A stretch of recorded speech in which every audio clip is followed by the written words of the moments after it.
Whether you're Ashkenazi, Sephardi, Litvish, Hasidish, Yemenite, or any other type of Jew, everyone has heard about the destruction of the Bet HaMikdash, and needless to say, the destruction of the Holocaust. But in fact, there are common denominators, not only between those two disasters, those two Holocausts, but also between all of the Holocaust, all of the disasters that the Jewish people have ever had. A common denominator that continues to repeat itself from generation to generation. And while most people think that anti-Semitism perhaps began right before the Holocaust, the truth is that you look at history, is that things were very different than most people know. And the reason why this is important is because it's happening again. Tonight's lecture is going to perhaps educate you about who you really are and what you need to know about who you are. It's an interesting lecture full of history, full of information, and some guidance of how to survive during these times. We've survived Paro, we've survived Hitler, but not all of us are going to survive what's coming. Enjoy the lecture, share it, and make sure you're holy.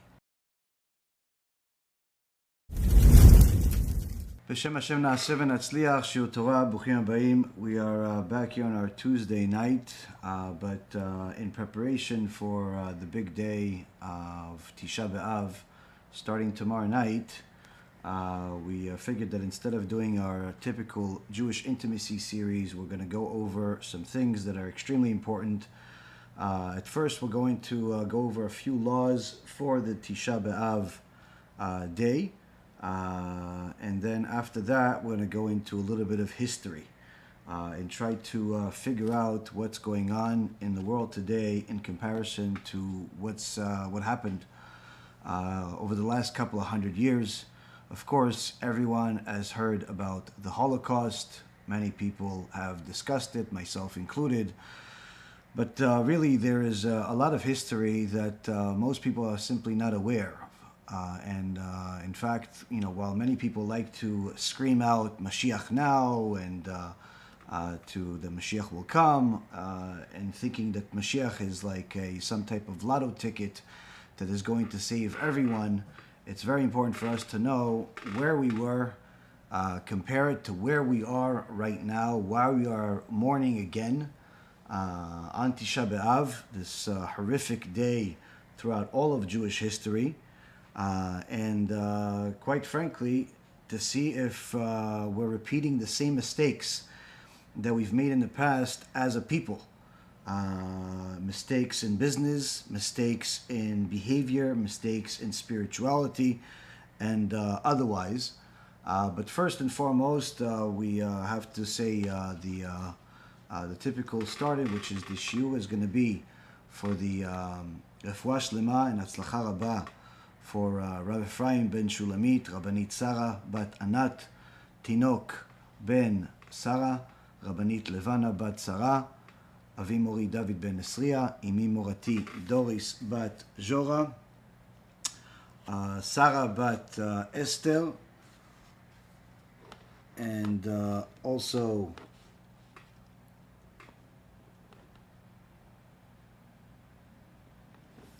couple of anonymous sponsors. Anyone that wants to sponsor our lectures and either be anonymous or named in the beginning of the lectures, or if you want your name on the screen, there's different opportunities for sponsorship on our website, bezrathashem.org. Over there you could donate, over there you could sponsor, you could do a lot of different things, and of course anyone that wants some copies of our new books, whether it's Rav Ephraim's new book that just hit the market last week, which Baruch Hashem has some of the things we're going to talk about tonight, or my book. These are in Hebrew only, but we also have USBs that are in English lectures and films. So these things are available for free if you go to the Kiruv store that we have, bhkiruv.org.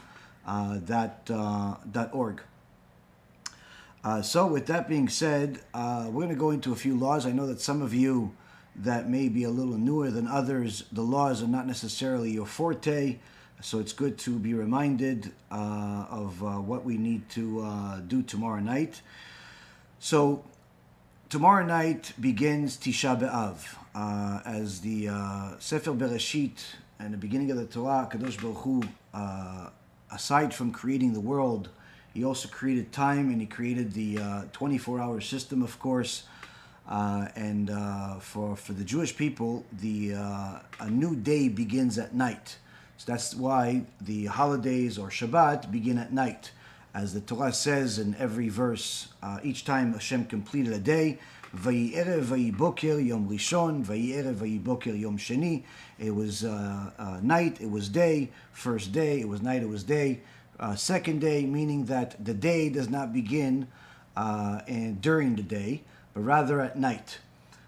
So the actual day of Tisha B'Av begins at night, and that's when we begin the morning. Now, before Tisha B'Av, everybody obviously has to eat, because Tisha B'Av is one of the main fasts for the Jewish people. It's an obligatory fast. It's not a fast that you could just simply skip on. If you're healthy and you're Jewish, you must fast. If you're not Jewish, obviously you do not have to fast. If you want to fast, you can. Certainly, if you're in the process of conversion, you should fast and break it by one act, like we do you do on Shabbat until you complete your conversion. But aside from the fasting, there's also 5 categories of abstinence during Tisha B'Av. Again, these laws came from the laws of mourning. When somebody has an immediate relative die, whether it's a mother, father, a spouse, a child, a brother or sister, they have to mourn. There's a shiva. And these laws, in essence, of Tisha B'Av, unlike Yom Kippur, where it's also a fast day, but Yom Kippur is actually a holy celebratory day, even though we fast. It's just another opportunity to connect to Hashem. The fast of Tisha B'Av is a fast of mourning. And it's an obligatory fast for all Jews, unless you are either ill, pregnant, and incapable of actually fasting, or you just gave birth within the last 30 days. Again, these are, of course, you have to ask your rabbi to see where you stand with these particular situations, or if you're an elderly. Also, again, if you're incapable of fasting for medical reasons, then there's an exemption for that. But everybody else that is healthy must fast. Now, there are 5 categories of abstinence that must be observed. So you're not allowed to eat, you're not allowed to drink, you're not allowed to bathe or wash yourself. So this means that during the morning, when you wake up in the morning, as we traditionally do Netilat Yadayim with a blessing, your Netilat Yadayim, where you wash your hands in the morning, you only wash up to the knuckles, and then do a blessing. You don't wash more than that. After any time a person goes to the bathroom, again, they only wash up to the knuckles. They don't wash beyond that, but with no blessing during the rest of the day. There's obviously no eating, so therefore there's no bread washing. There's also a prohibition from rubbing a person's body with any types of oils and lotions. So this is important to know. But Rav Oirbach actually paskins that spray deodorant is allowed. The one that you spray is allowed, but not, obviously perfume is not allowed. But the deodorant that is a stick is not allowed. But anything that's a oil or a lotion that you rub on yourself is not allowed. Wearing leather shoes is forbidden as well. And needless to say, marital relations are forbidden. You actually have to consider as if your wife is nida. So you're not allowed to sleep in the same bed. Which also, since we're mentioning the bed, the mattresses have to be put on the floor for you to sleep on the mattress on the floor. And throughout the night and up to the afternoon, you have to either sit on the floor or on a chair that's 27 centimeters from the ground. So it's a very low chair, similar to like those beach chairs that are very low to the ground. In so many words, uncomfortable. Now, as far as learning Torah on Tisha B'Av, learning Torah on Tisha B'Av is forbidden unless it's specific Torah that is either the book of Job, which obviously is full of sorrow and agony and mourning, the Eicha, which in English is Lamentations, or the commentary on those two, or the laws of Avelut, of laws of mourning, or Musar. Musar, in order to help you and to help all of us do tshuva. Those are the things that are allowed, because the rest of the Torah is something that gladdens the heart, and this is certainly not something that you're supposed to do when you're mourning. Also, you're allowed to learn about the prophecies and different midrashim regarding the destruction of the Bet HaMikdash, the temple, from the book of Jeremiah. Also the portions of the Midrash and the Talmud regarding the destruction of the Bet HaMikdash. Anything relating to the destruction of the Bet HaMikdash, you're allowed to learn. Now, the fast itself begins at sunset. So today there is applications on anybody that has a smartphone or internet. You could see the exact time according to your zip code of when the fast begins. Of course, if you're in a Jewish community, the local rabbi will let people know typically of when it begins, but don't depend on anybody. Everybody's responsible for themselves. Now, a person is not allowed to wash their body on Tisha B'Av, not with cold water or with hot water. This is not just the entire body. This is even partially, even washing your entire hand or face. So in the morning, when one of the suggestions the Rabbi Yitzchak Yosef brings, as far as people that have want to wash their face in the morning, and obviously they can't. So when you wash your fingers in the morning, before you wipe your hands, take the water that's on your fingers and you can put it in your eyes to rub take away the crust that's on your eyes, if you have any. Brushing teeth is also not allowed unless somebody has a serious problem and they're going to extremely suffer as a result of not brushing their teeth. But again, this is not the time to be lenient. A new bride, a woman that has been gotten married over the last 30 days, and therefore the marriage is new, she's actually allowed to wash her face, because it's a particular time that she doesn't want, obviously, to be ugly in her husband's eyes, and therefore there's a leniency for a newly married bride. As far as working is not allowed on Tisha B'Av. In regards to exemption from the fast, just because you're exempt from the fast doesn't mean that you're allowed to do everything else. Again, everything is a case-by-case basis. A person needs to know where they stand. If a person is ill, like they're bedridden, and even if it's not life-threatening, but they're bedridden, they're exempt from fasting on Tisha B'Av. If a person has any type of doubts, they obviously have to consult not only with their doctor, but also with a halachic authority. If you simply have pain, that's headaches and things of that nature, that's not enough to be exempt from the fast. If someone is elderly and fasting would weaken them and could put them in a danger, then they're exempt from the fast. If a woman has given birth in the past 7 days, she's exempt from the fast.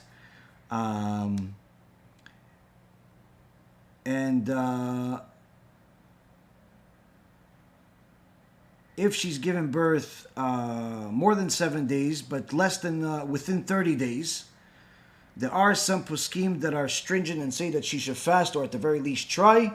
But there are some poskim that say that she doesn't need to fast. Rav Ovadia paskins that a woman that's within 30 days is exempt from fasting. The same applies to a woman who, chas v'shalom, has miscarried. In the past 40 days, in the past 30 days, if she was carrying the baby for 40 days or more, then it's considered a miscarry according to halacha, and therefore she is treated as if she has given birth, meaning that she's exempt from fasting.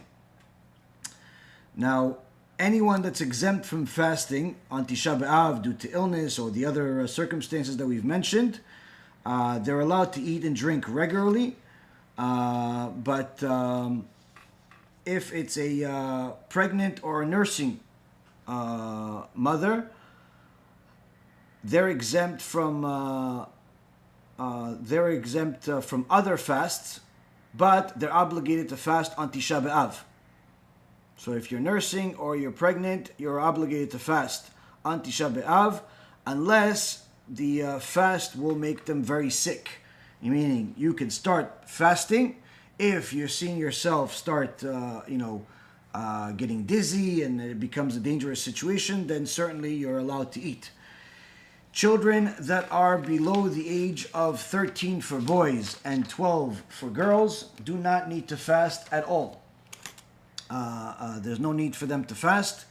If they want to fast for a half hour or for an hour, just for the sake of chinuch, it's allowed, but it's absolutely not necessary. Wearing leather shoes is forbidden on Tisha B'Av.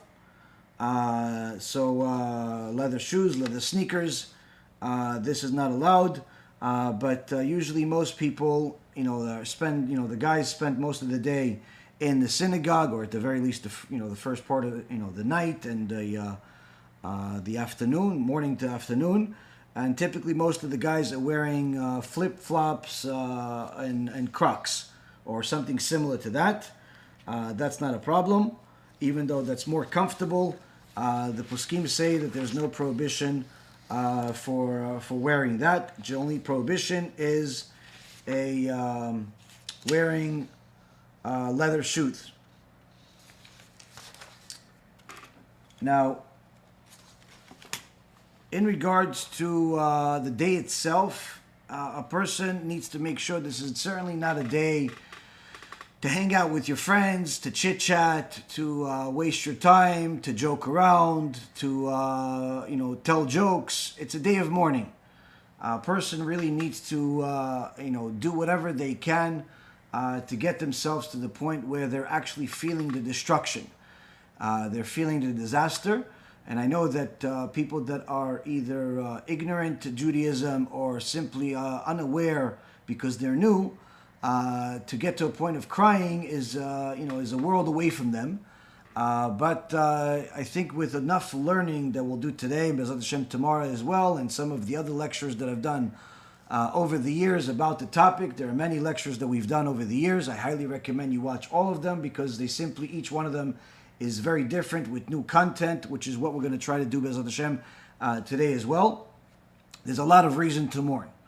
Now, especially when a person becomes more and more aware of the comparison of what happened in the past to what is actually happening today, which is what we're going to talk about. Now, after the fast begins, you're going to have people that live in the Jewish communities. You're going to go to the synagogue. There is the service is part after the Arvit. There's going to be the kinot. Everybody sits on the floor. There's some crying, and then they go over. They read out loud the Megillat Eicha, the Book of Lamentations, while everybody is either sitting in very low chairs, like stools, very low stools or chairs, or they're on the floor itself. Sometimes people turn over the chairs, so they just, in essence, use the chairs as something to sit on instead of sitting on the floor. I never found out to be any more comfortable than sitting on the floor, and both are different forms of suffering. But that's sitting on the floor ends at around the afternoon the following day. around the afternoon of the after day, then you're allowed to start sitting in the on chairs. But the fast ends, at night. So again, look at the time zones, the clocks exactly of when the fast begins and ends in your community, in wherever you live. But the key is to make sure that the fast is something that you take seriously, because anyone that doesn't mourn for the destruction of the Bet HaMikdash, as the prophet Isaiah mentioned, that there's the mourning and then there's obviously the celebration. The Chachamim from there have taken, whether it's the Chachamim in the Gemara or the Arizal or different Chachamim throughout all of the ages, have agreed that anyone who doesn't mourn the destruction of the Bet HaMikdash is not going to see the rebuilding of the Bet HaMikdash. And needless to say, if a person does not, breaks the fast, if they don't fast on Tisha B'Av, then they lose their, they lose a lot. They get punished severely. It's a very big sin, but also they lose their ability to be resurrected to see the rebuilding of the Bet HaMikdash. So at night you have the kinot. Usually the services are very long because there's the reading of the book of Eicha, there's the kinot, there's the prayer. In some communities it could start at 8 and finish around midnight. There is usually many shiurim, in all Jewish communities. There's quite a few online. Be'ezrat Hashem, we plan on giving one as well, as we have in the previous years. If Hashem gives us the strength, we'll do it as well. But after that, people, go home and, finish off the day. Now, there's a machloket in regards to Tikkun Chatzot. Some Chachamim say that since we've already mourned for the destruction of the Bet HaMikdash already, there's no need to do Tikkun Chatzot. Some Chachamim, like the Chida, say that you can do Tikkun Chatzot. Again, that's up to you, one way or the other. As far as the next day, there's the morning service, and in most communities today, the people put on the tefillin and talit in the morning, and even though in the past, according to the Shulchan Aruch, tefillin should not be lit in the morning, it should be done in the either at home before you go to shul or in the mincha service. But today the custom has changed, and simply in most communities everyone puts on tefillin in the morning. Rabbi Vadia says there's no need to put on the tefillin again in the afternoon if you've already done it in the morning. If you put on, both Rashi and Rabbeinu Tam tefillin, both are done again in the morning. So with that, you have the morning service. Then you come back for usually there is a break. Then typically again there are different shiurim, different lectures in the communities online and different places that you can watch to keep the mood of the day in line with where you need to be. And then there's the afternoon service, which is mincha. And typically they start mincha and they continue until the fast is done. Now, as far as Sfaradim, we don't go back to eating meat until the 10th of Av. So unlike our brothers, the Ashkenazim, that eat meat already on the at night after the Tisha B'Av is complete, the Sfaradim keep it until the 10th of Av, and the 10th of Av in this year happens to be Shabbat. So you go back to eating meat on Shabbat, on Friday night. Now, as far as the what to do with with the kids, it's typically women don't go to synagogue on Tisha B'Av, not because they're not allowed, but simply because they have to watch the kids. You don't go to school that day. You can, but usually there's no school, there's no Jewish school during those days. If your kids go to public school, then they're not allowed to go to public school ever, not just on Tisha B'Av, because it's simply a tragedy to have kids go to public school. Quite frankly, both for Jews and Gentiles shouldn't go to public school, but unfortunately There are not many choices for the Gentiles unless they have money to go to private school or private tutoring. For Jewish people, we have the private school, which is the yeshiva. Although they're expensive, it's worth every single penny if you're not able to have a private tutor or simply do homeschooling. But needless to say, this is not just on Tisha B'Av, this is throughout all of the year. Now, the mothers typically have to take care of the kids, and during Tisha B'Av, you have to do whatever you can to keep the kids busy, and it's highly recommended for you to teach your kids about the destruction of the Bet HaMikdash. There are endless amount of books for children about Tisha B'Av, about the destruction of the Bet HaMikdash. So this certainly is something that you should teach them about throughout the day. There's obviously many videos about it. There's different shows, all types of things that you could learn about the topic with the kids. Keep them busy. One custom that I learned from my Rav that I think is certainly a worthwhile custom for anybody that's healthy and can do it. It's not an obligation at all. But after the afternoon, where it's let's say the time where you're allowed to sit down on chairs again, so let's just call it 1 o'clock in the afternoon, since tradition has told us to make sure not at that time to start uplifting people and start teaching about the ultimate redemption, MaShiach coming, and all the good things that will eventually happen, one of the things we learn is that MaShiach was born on Tisha B'Av. So it's customary for people to actually start preparing for the Mashiach. And one of the things that I learned from Rabbi Ephraim is actually that the Rabbanit cleans the whole house. They wash the floors, they clean the house spotless on starting the afternoon. In essence, preparing for the Mashiach to arrive. And and this is something that certainly, if you're able to do it, do it. Obviously, it's usually something that a woman that is not fasting is able to do, because either she just gave birth or something like that. But again, sometimes women that are fasting have a lot of strength. They're, especially when it comes to mitzvot, and they're looking for the opportunity to do another Mesirut Nefesh to show Hashem that we love Him and that we want the Mashiach to come. They can do it. But again, if you can't do it, if it's too hard, then there's no obligation to do this. It's just simply a good custom. Involving the kids in cleaning the house is also a very good thing. It's good for chinuch. It's good to get them again on the same page of the enormity of the day. So with that, I think we more or less covered Tisha B'Av. Now, today, it's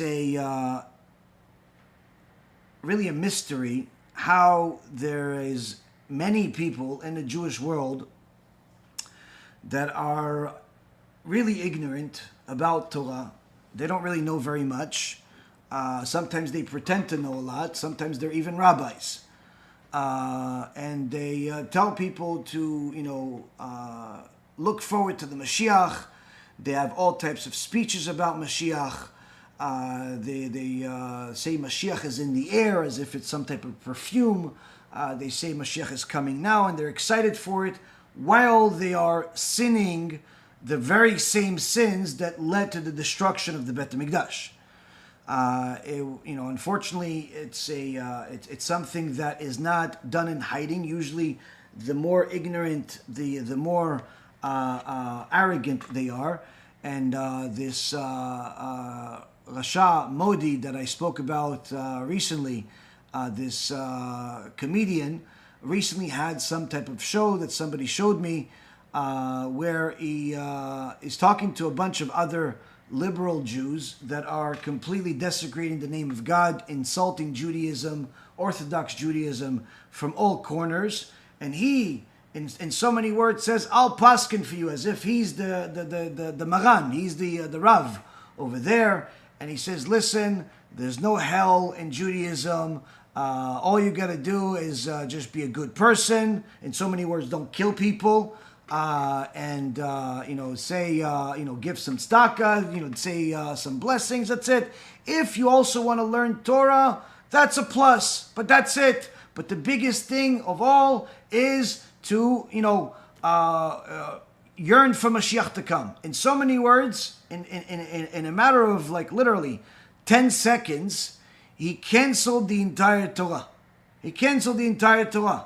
And the fact that his behavior is an abomination and against the Torah in all aspects, that is completely disregarded. In fact, the whole show is about the acts of abomination according to the Torah.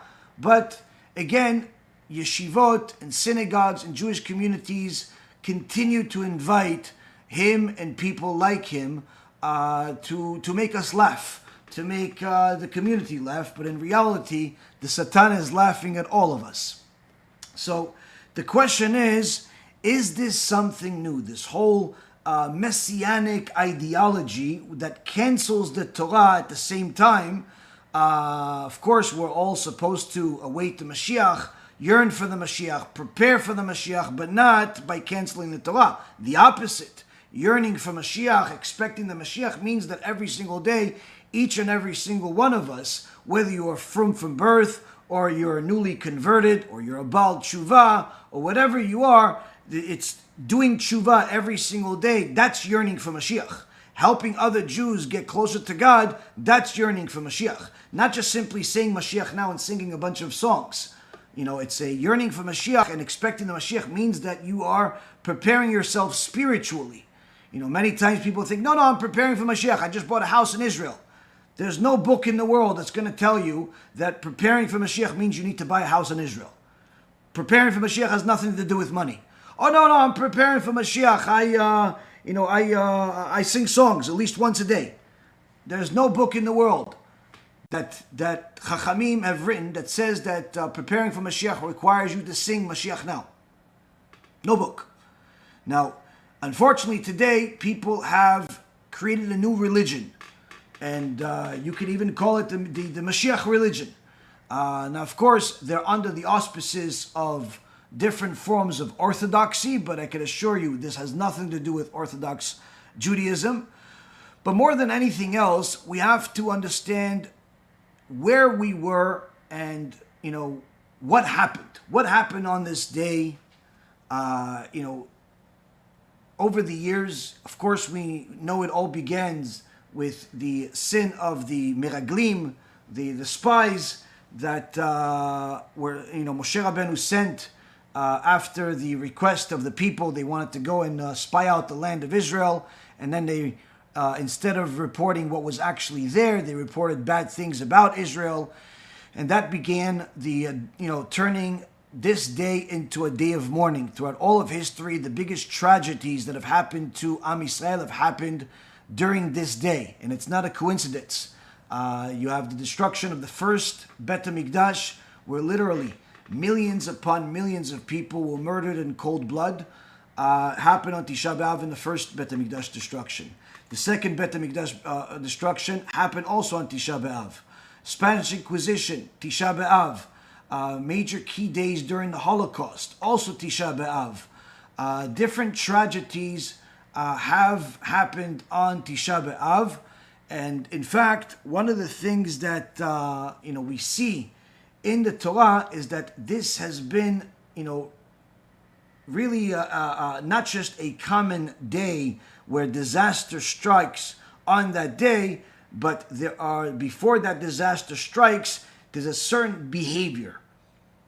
There's a certain thing that happens. There's a certain thing that we do that lead Hashem to, in essence, use this as the solution. Now, in the world of today, where people think that a YouTube subscribers means the more YouTube subscribers you have, the more righteous you are and the smarter you are, many people are falling into the trap of different people that call themselves rabbis and tell you all types of things like God needs you, and all other forms of heresy.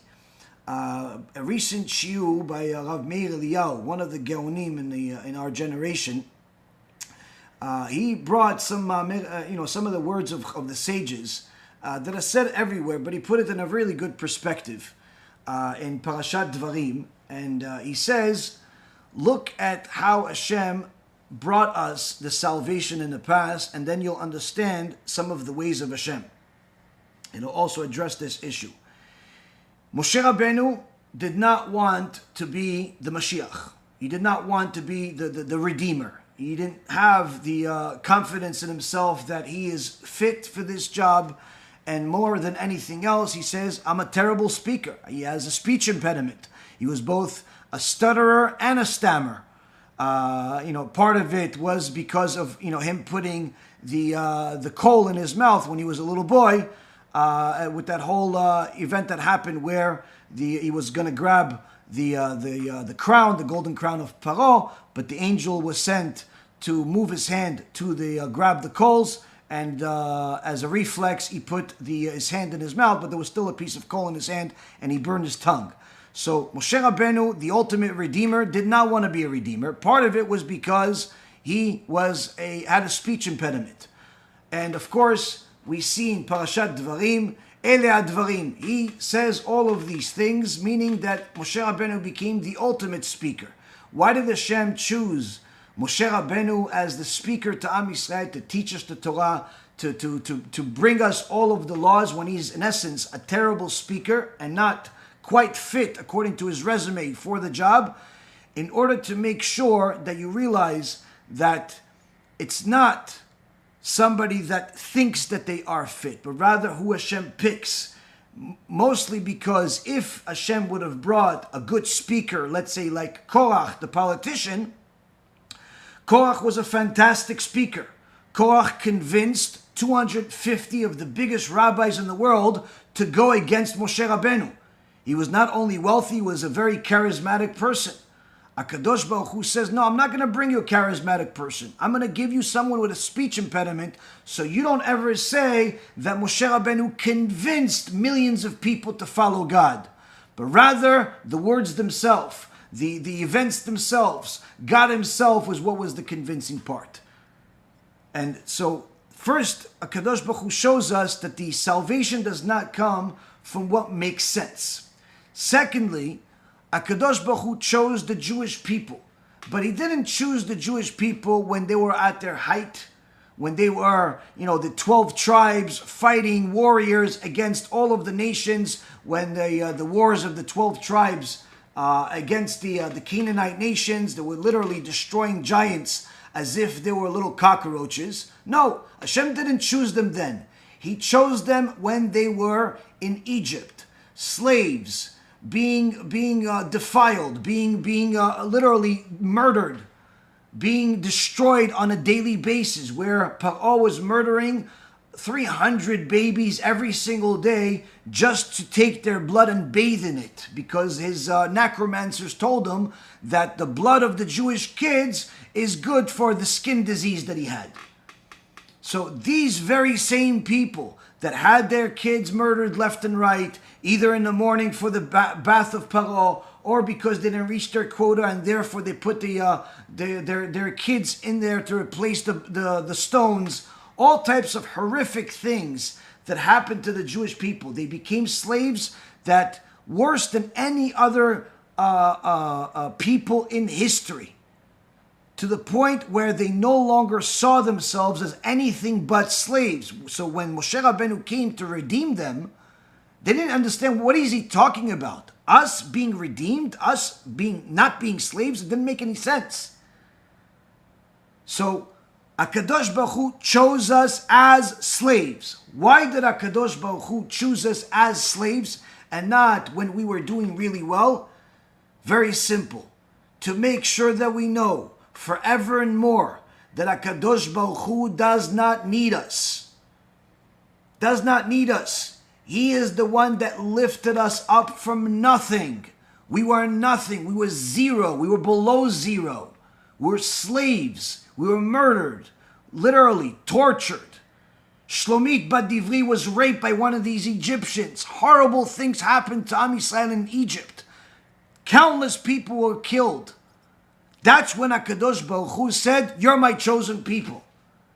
So to make sure that you never say, oh, they were really, really good, they were amazing, they were righteous, they were perfect, they were the leaders, and then Hashem chose them, so maybe he needs them because they're so good. No, Dafka, he chose them when they were slaves and lifted them up from the ground, from dirt, in order for us to remember 3,334 years later that Hashem does not need us. So if some old man with a really long white beard pretending to be a philosopher / rabbi tells you God needs you, go bring him this.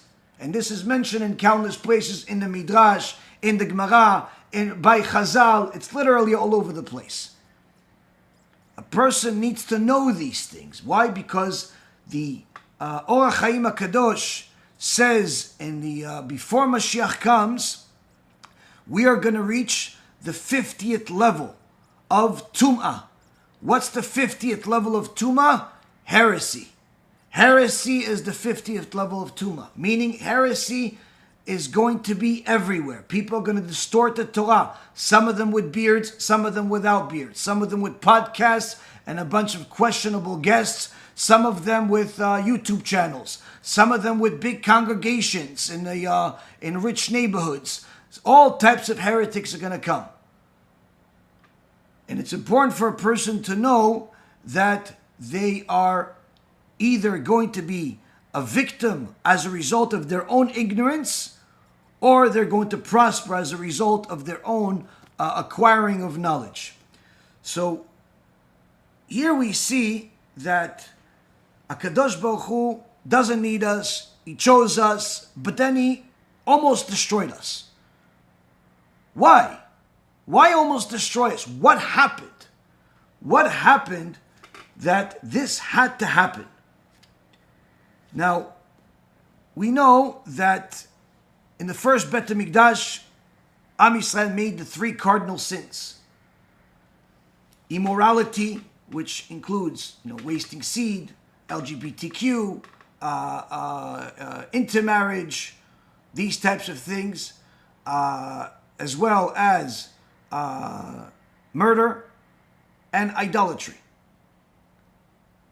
Now, in the second Bet HaMikdash, many people like to quote that sinat chinam, baseless hatred, as the reason for the destruction of the second Bet HaMikdash, but that's because either they are being lenient on the crowd, because the crowd is full of ignorant people that don't understand anything more than just simply not liking other people, or they have not learned Gemara, because the Gemara says that sinat chinam was not kepshuto, like as simple as you understand it, that you just didn't like anybody else. That wasn't exactly like you described them. You weren't. It wasn't because Jews turned into lehavdil, into a Hitler or something like that. Didn't like anybody that wasn't fit his description, that he himself didn't fit. No, sinat chinam. Rabbi Yonatan Eibishitz, alav hashalom, says sinat chinam is when Am Yisrael stopped rebuking. Why? Because as the Gemara in Masechet Chagigah says, Kadosh Baruch Hu said to the prophet Jeremiah, go check all of the Batei Knesset, go check all of the Bet Midrash. If there's anybody out there that's rebuking, I won't destroy the Bet Midrash, because at least if there's somebody that's rebuking, somebody that's telling people the truth, there's a way for people to come back to good. But if no one's rebuking, then I have to rebuke. And the way that Hashem rebukes is with destruction. So that was one form of sinat chinam. But the Gemara in Masechet Yomah and also in Masechet Shabbat says that there were certainly other sins as a result of lack of rebuke. That means that people started violating Shabbat and no one would tell them anything about it. People started doing all types of immoral things and no one said anything about it. So the sinat chinam was not that that was the only sin. It was the fact that this particular sin of lack of rebuke is, in essence, was the ultimate sin that allowed all of these other sins to continue. Now, before we get into what happened, in the Bet HaMikdash, we have to understand that the destruction that we're familiar with from the Holocaust, for example, is a destruction that is viewed by many as the worst thing that ever happened. If you start learning Gemara, you start learning some Midrashim, you start learning different parts of the Torah, you'll see that in fact the destruction of the Beit HaMikdash was much, much worse. But the reason why most people don't know this is because, and don't really cry on Tisha B'Av, is because the average person doesn't really understand what we're missing. Okay, so there's a building, just build another one. Rav Pinkus writes that an analogy of what happened, and this is written at the end of a book called Sparks of Majesty, and it's in the end of the book. And he says, imagine there was a Jewish community in Poland, and one day everybody woke up, and to their surprise, the sun didn't go up, the sun didn't rise. Everyone checked their clocks, their watches. They said, "Yo, sun's supposed to be up," but the sun didn't go up. They waited. Nothing happened. Few people talked to each other. No sun. Hours upon hours passed and no sun. Okay. They went back to sleep. Perhaps tomorrow will be another day. But the day passed and the sun still didn't come up. And this continued on for another day, another week. And after a couple of weeks, the people of the community said, okay, well, doesn't it look like the sun is gone? We have to pretty much start living life assuming that the sun will never go up again. So the community leaders gathered together and they said, listen, we have to make sure everybody is aware what's happening, but we have to obviously give people the ability to live. We have to build a factory for an unlimited supply of candles. So everybody is able to have candles at all times. Because as we know it, the sun is never going back up again. And so the construction began, and they built the factory really fast. Of course, everybody contributed, everybody built. The factory's up and running, and everyone started walking around with a candle at all times. And months passed, and people got used to this. They got used to the fact that there's just a candle, and that's where the light's coming from, and there's no sun. And months passed, and before you know it, years started passing. And everyone got so accustomed to it that this is simply what they thought is going to be forever. It got to a point where people started having kids that never saw the sun. And as those kids grew up, all they had is stories of how the sun used to look like, this big ball of fire that used to hang in the middle of the sky and light everything. And the kids loved the stories and everyone connected to it.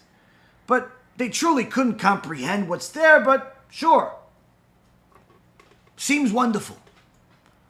And more time passed. And more kids were born. And those kids grew up. And they had kids. And the next generation of kids also didn't know what the sun looked like. And the stories had a little bit less effect on them. Until one day, the people announced a big announcement. Someone invented the electric bulb. And he brought this electric bulb to all of the different houses, and everyone was so excited about it. And they brought it to one house where there was a really old man in there.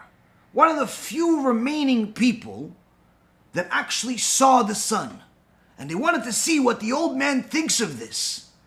Look at this amazing invention. This must be what the sun looked like. And the old man nodded his head and started crying. I said, "Why are you crying, Grandpa?" He says, "No, it's not the sun." "What do you mean? But look how much light. The candle was only able to give us light just for us to see right in front of us, a couple of feet in front of us, where the light bulb lights up the whole room. Is it not even as good as the sun?" And the old man says, "No, it's nothing in comparison to the sun. The sun used to bring light, not just to the entire room, not just to the entire street, and not even to the entire town, but the entire world would have a light that's unmatched, even if you took all of the light bulbs in the world and combined them. It still would be unmatched to one ray from the real sun." And of course, this new generation had no idea what this old man is talking about. "What do you mean? How can it have so much?" Says Rav Pinkus, "This is where we are. This is where we are. In the beginning, the sages that saw the destruction cried so much that Rabban Gamliel cried so much that the eyelashes fell out. He cried so much that he had no eyelashes anymore. The sages literally would cry to the point where people would pass out from how much mourning. But as the generations continued, only hearing stories of the Bet HaMikdash and becoming more and more removed from the Bet HaMikdash, people started thinking, why are we mourning? What is it? Maybe we can have another little building. Look at how big this shul is, and look how big this yeshiva is, and look how great this tzaddik is. And the average person has no idea what the Bet HaMikdash even looked like in real life. Because in their imagination, it's just a building. Just like in the imagination of that story, it's just light. What's so different about some light bulbs versus the sun? The only way that we can truly understand what the Bet HaMikdash is if we cleave ourselves to HaKadosh Baruch Hu in His Torah. And the more we do it, the more HaKadosh Baruch Hu literally instills knowledge in us. You're not going to get the impression of what the Bet HaMikdash is from any cartoon or any picture. You're going to get it if HaKadosh Baruch Hu sees that you can handle the information. Now, Rabbi Yehuda Nasi used to offer 24 explanations to the verse that discusses the destruction of the Bet HaMikdash. While Rabbi Yochanan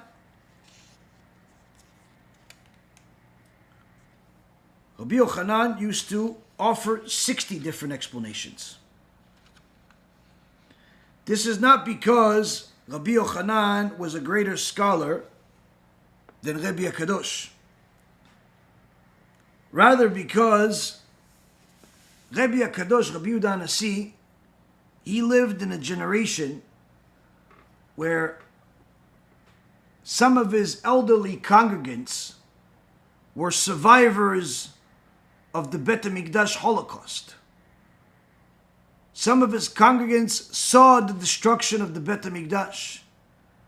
And by the time he got to the 24 explanation of the destruction of the Bet HaMikdash, the wailing, the crying from the congregants was so loud that no one could hear anything else that he's saying.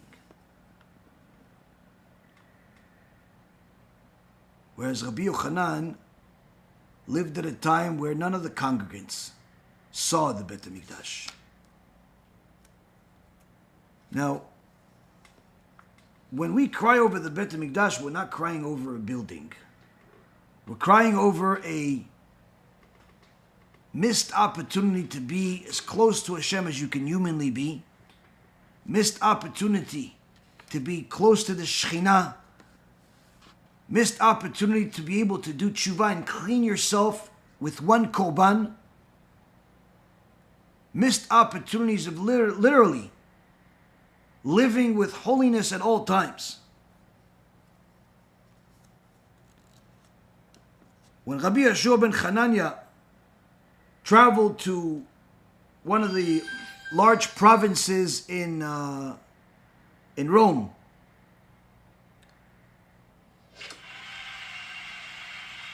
he was told that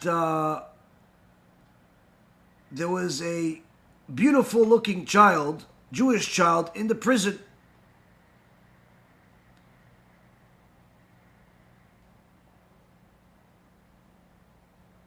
And in order to make sure that he knew this kid was worth it to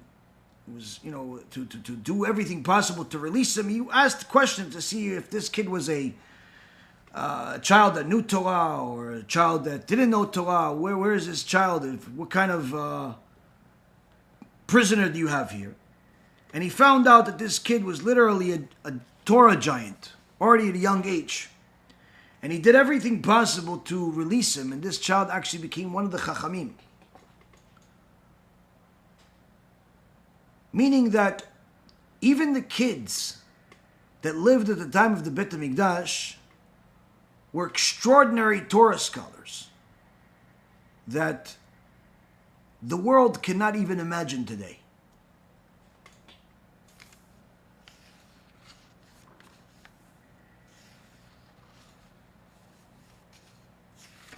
The Yalkut Yosef section about Tisha B'Av has a introduction that talks about the different things relating to the destruction of the Beit HaMikdash. We're going to read a few things of what happened and also then go into a little bit of history. A very necessary history before we get to our conclusion of where we are today. One of the things that you hear on one end is that the Torah giants at the time of the Beit HaMikdash were something you can't even understand. The Anshe Knesset HaGdolah. Some of them were prophets. They were able to talk to God on a regular basis. And God speaks back to them. Not like delusional people that, they think they're a Messiah just because they just completed their first book. Or they watched a bunch of videos on the internet. Or simply because they're so arrogant they think they're special. We had prophets walk among us.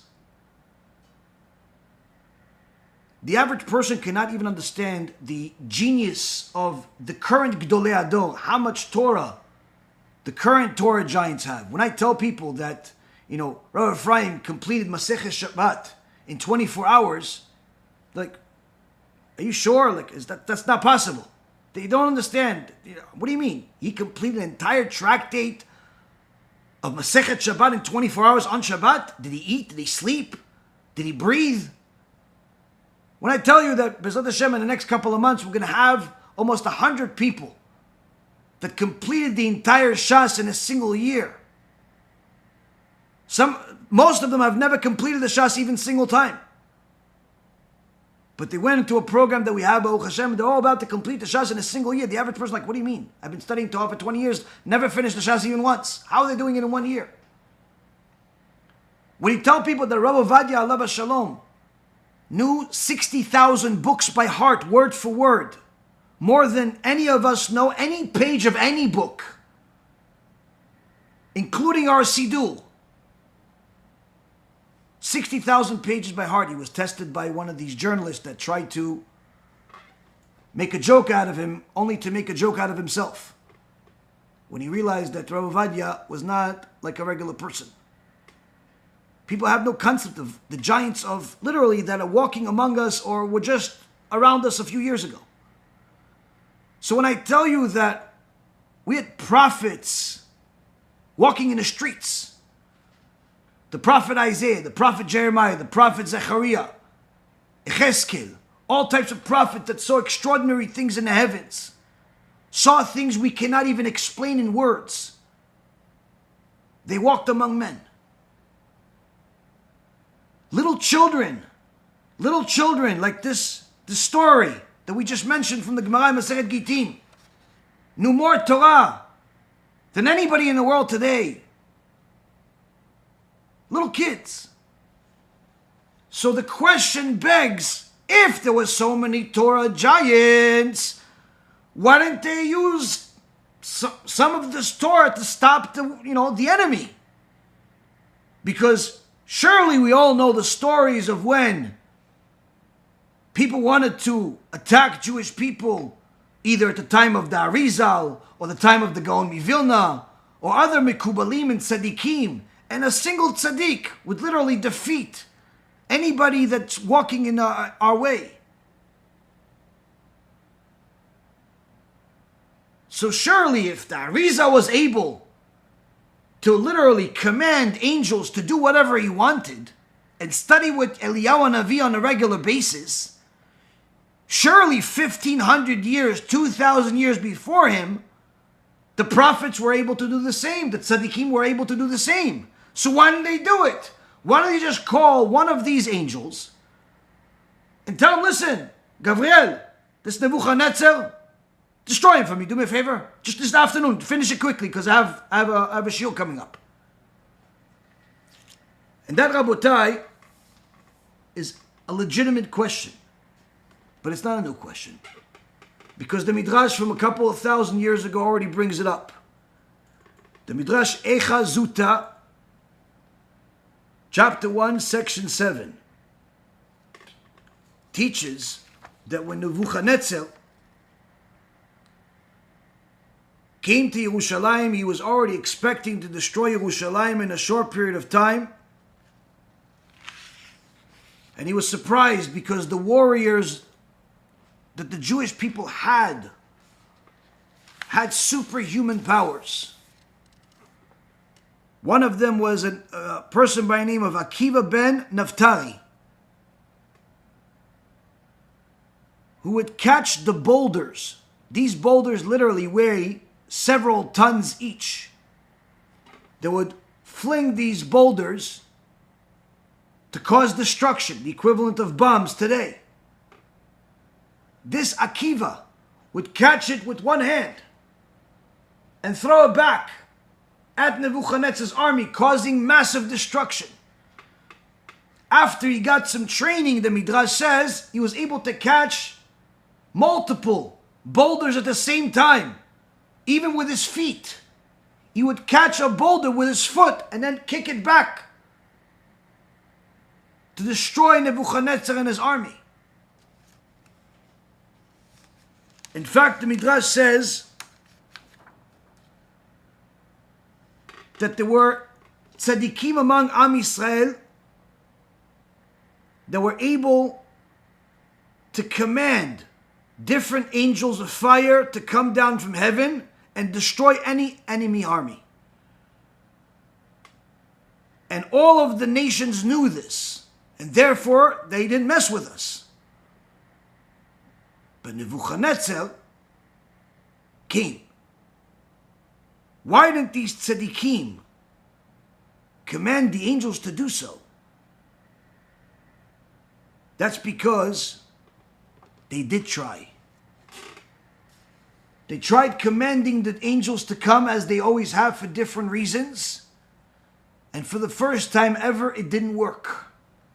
And that's because HaKadosh Baruch Hu decreed that the destruction of the Beit HaMikdash will happen, and therefore he changed the names of the angels. So when they were commanding the angels to come, it didn't work. They were commanding the wrong names. After this,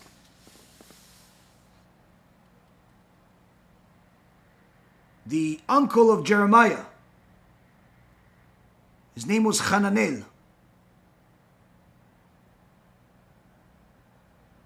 he invoked one of the names of Hashem to command angels to come from heaven and wage battle against the enemy.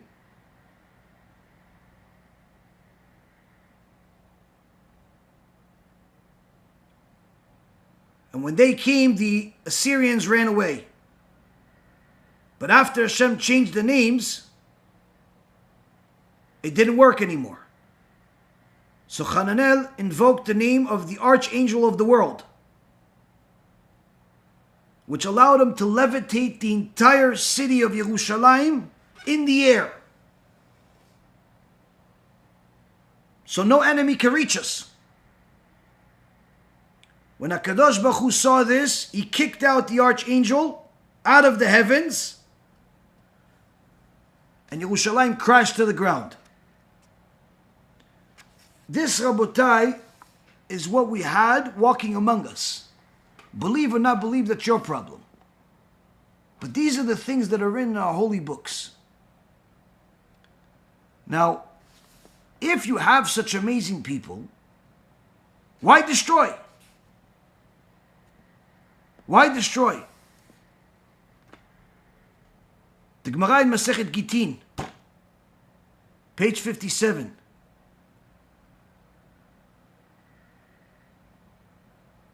Has testimony that Rabbi Chia bar Avin got from Rabbi Yoshua ben Korcha, who got it from an old man who actually saw the destruction itself. And he said that when Nebuzaradan, the butcher who was in charge of Nebuchadnezzar's army, when he came, he slaughtered 2,110,000 people. Right at the beginning. And inside the Yerushalayim, he murdered 940,000 people on one spot. And there was so much blood that it went from town to town, literally. It became a little river. And it stopped at one place where there was a puddle of blood already. Nebuzaradan saw this blood pool, and he saw that this pool of blood is boiling. And he asked one of the prisoners, one of the Jewish prisoners, what is that? And the Jewish prisoner didn't want to tell him what it is. And he said, no, that's one of our sacrifices. What kind of sacrifice? Bring the sacrifices. He started slaughtering animals, and he saw, no, it's not the same blood. Either tell me, or I'm going to rip your flesh from your bones with iron combs while you're alive. Meaning he was as vicious as can possibly be, this Nebuzaradan. And the Jew tells him, what can I say? It's an embarrassment for us what that is. The truth is that boiling blood is already 2 years old. He was once a prophet named Zachariah in Hebrew. And he came to us and rebuked us of how our servitude of Hashem has become relaxed. We've become too modern. We're not serious about learning Torah. Too many leniencies. We didn't like hearing his rebuke. And he kept coming back. You know, like somebody today that has a YouTube channel where he's screaming for people to do tshuva. Like somebody that says, listen, don't invite Reshaim into your communities. Don't desecrate the Torah. We didn't like to hear it. We thought we were doing enough. So we killed him. And his blood has been boiling ever since. Nebuzaradan said in his mind, I will avenge his blood. And he started taking people and murdering them in that spot. He didn't just take anybody. First, he started with the Sanhedrin itself. Then the lesser Sanhedrin. And he murdered them there. But the blood continued to bubble. Then he took a bunch of young kids males, females, murdered all of them. The blood continued to bubble. He brought school kids, little babies, slaughtered them. The blood continued to bubble. Literally, tens and tens of thousands of Jews are being murdered in this spot. Nothing's happening. It continues to bubble. Nebuzaradan screamed into the sky, saying, Zechariah, Zechariah, I've wiped out the best of them. Do you want me to destroy all of them? And at that moment, the blood stopped. That's when Nebuzaradan realized what he has done. He had a moment of truth, and he realized that if HaKadosh Baruch Hu allowed me to kill all of these people just to avenge the blood of one righteous person, what will be my end when Hashem has to avenge the blood of all the people that I just killed? He sent a suicide letter to his family as if he killed himself, and he actually abandoned the army, and he actually converted, says the Gemara. The point being here is we see that it wasn't that we didn't know Torah. That wasn't the problem. Is that we stopped accepting the truth. And any time a Jew rejects the truth, he brings punishment unto himself. And if we do it as a nation, even more so. The Yalkut Shimoni says in section 1016, says there was a woman who had 3 sons who were soldiers, while she stayed behind taking care of the baby of the family. The famine during the war and the starvation was so horrible that the woman didn't have anything to cook for her children when they came back from the war to eat. So she killed the baby and she cooked him. When his brothers came back and started eating, but they noticed there's something wrong here, and then they realized that they're actually eating their own brother, they all had such agony that they all went up to the roof and jumped to their death. They committed suicide. The prophet Jeremiah says in Eicha chapter 4 verse 9, those who were killed by the sword were better off than those who died of famine, because there's nothing more agonizing than dying by famine, and countless people died from famine. 50 years after the destruction of the Bet HaMikdash, the city of Beitar was destroyed also on Tisha B'Av. And the Gemara in Masechet Gitin says that there was 80,000 squadrons of soldiers poured into Beitar and started killing the men, women, and children until the blood oozed through the doors of the pipe and the pipes. And the horses had blood reaching up to their noses. Anyone that's ridden a horse before realize how tall a horse is. The blood from all the people that died literally made a river that had reached the noses of the horses. And it traveled 4 kilometers. A 4-kilometer river of blood, just so you understand. This is the reason why Tisha B'Av is a nightmare of all nightmares. The Rama in Sefer Torah Chatat says that Nebuchadnezzar, after he destroyed the Bet HaMikdash, he wanted to show off to some of the elite. And the philosopher Plato was sent to Yerushalayim to see the glory of the destruction. And since there was a protection on the prophet Jeremiah, where no one was allowed to touch him, Nebuchadnezzar was friends with Jeremiah when he was young, and he says no one's allowed to touch him. So Jeremiah was there at the destruction of the Bet HaMikdash, crying hysterically. When Plato saw him, he says, Are you the wisest of all the people of Israel, yet you're crying over lost wood and stones? Why are you crying over the past? A wise man doesn't cry over what has already happened. He goes ahead and he builds the future. Plato thought that his philosophy is going to work here. He also thought he's the smartest man in the world.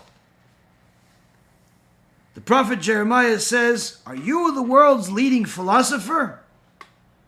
You certainly have come across questions which you have found no answer. Is that so?" And Plato says, "Yes, I have many such questions, but I believe that there is no one in the world that can answer them." Jeremiah says to him, Try asking me those questions, all of them, and I will answer each and every single one of them to your satisfaction. Plato sat down and asked all of his questions. Jeremiah answered every single one of those questions in a single breath. He answered all of the questions at once, to the point where Plato did not believe that he's a human being. He literally believed that Jeremiah is an actual angel. He cannot be human. And then Jeremiah, after answering all of his questions, says to him, "I want you to know that all of that wisdom that you are impressed by, I gained my wisdom from those very same wooden stones that have now been burned and destroyed. And as for your question in regards to why I cry over the past, I will not answer that, because it is too deep for you to fathom." Meaning, with all of your philosophical intellect, you still don't know the secret of tears, which even a Jewish child knows. The extraordinary wisdom that the Jewish people had did not stop them from sinning, though. Did not stop them from doing things that were forbidden.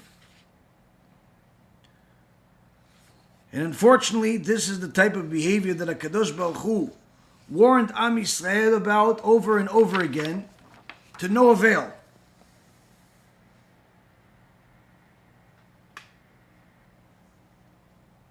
Now, the question is, what does that have to do with now? In order to answer that, we will first have to go back 200 years. So fast forward a couple thousand years from the destruction of the Bet HaMikdash, but not quite to today. We're going to go back to the 1800s. In a book written some time ago, about 60 years ago, 50 years ago, called The History of Zionism. I believe that if this book was published today, or written today, no publishing house would want to publish it. They would view it as anti-Semitic. And one of the reasons is because it actually tells real history. History that often you're not going to hear from rabbis. And people like to forget, even if they remember.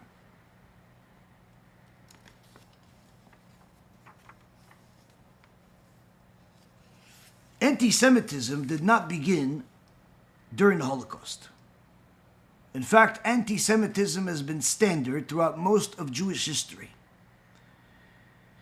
In Europe, until the French Revolution, the Jewish people were forbidden from being part of normal society. And while the rabbis, the Orthodox rabbis, liked this segregation and believed that it was a separation and a blessing, the ones that wanted to advance, that wanted to prosper, did not like this so much. In fact, they hated it, and they did everything possible to bring a enlightenment. One of the leaders of the Enlightenment movement was a wicked person named Moshe Mendelssohn,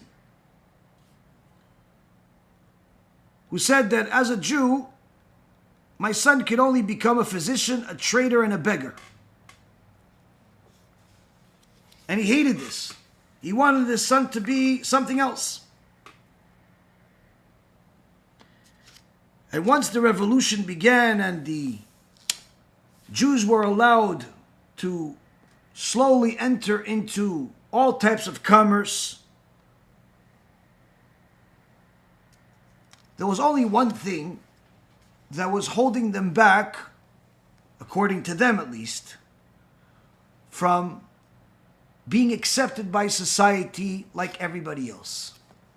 And that was the fact that they were Jewish.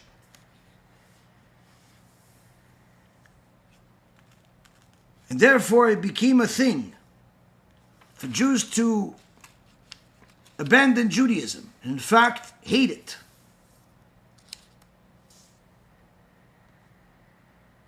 And despite some of the restrictive laws, social assimilation made rapid progress during the early decades of the 19th century.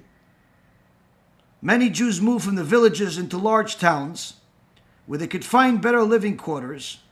They sent their children to non-Jewish schools and modernized their religious service.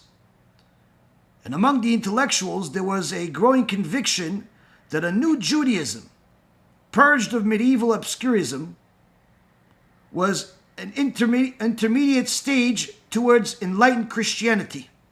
In so many words, many Jews believed that you have to abandon Judaism altogether and go and join the Christians, convert to Christian idolatry, in order to advance in life. And as the author writes here, I'm going to quote several things he says. This again, it's the book called The History of Zionism.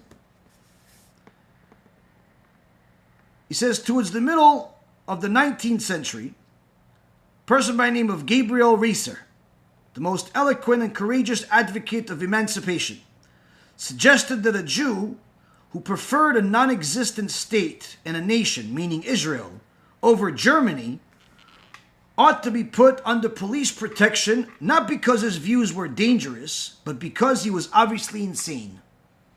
Meaning to view anything better than Germany, and even want a state like Israel, in his perspective, and he's a Jew,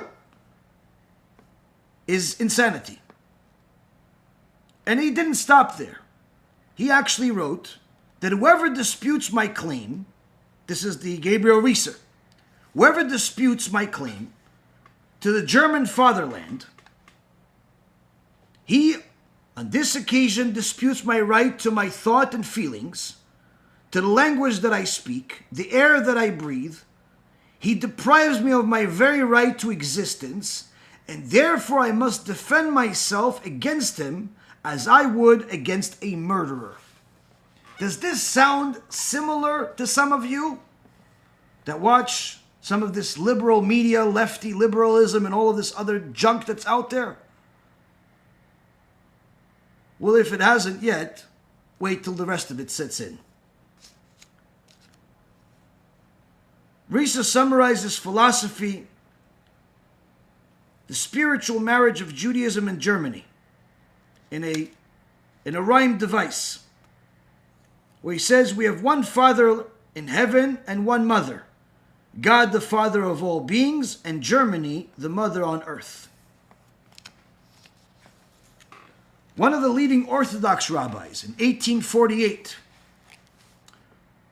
wrote about the young Jews of the time that 9/10 of them were ashamed of their faith. Statements like these were abound. They were perhaps not meant to be taken literally, but they indicated a general trend, says the author. And of Moshe Mendelssohn's children, all but one converted to Christianity. And many of his followers left Judaism and converted to Christianity. Another person by the name of Hain, who converted to Christianity, says baptism was an entrance ticket to European civilization. And who would let a mere formality stand between me and a European civilization? Meaning, for him, converting to Christianity, Catholicism, was simply a necessary step, like getting a college degree today.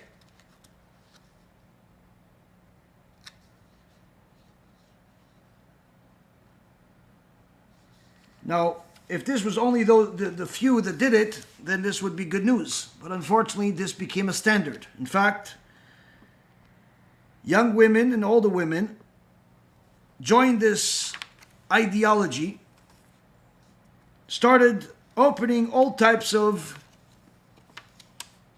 houses where they would literary salons in Berlin and Vienna. Some of the famous women were Rachel Varnhagen, Henriette Ertz, Dorothea Schlegel, Fanny Arnstein. These were some of the primary hostesses at the time, and they entertained all types of famous people, statesmen, generals, princes, poets. Anybody that was anybody would come to their places. And of course, these platonic and not so platonic, as the author says, affairs of these ladies were very ridiculous. There was an element of madness in the general malaise of the Romantic age, but there was nothing specifically Jewish about these places or this time. All the great Berlin hostesses eventually became Christians. Mendelssohn's daughter, Dorothy, converted first to Protestantism and then, following the Romantic fashion, to Catholicism.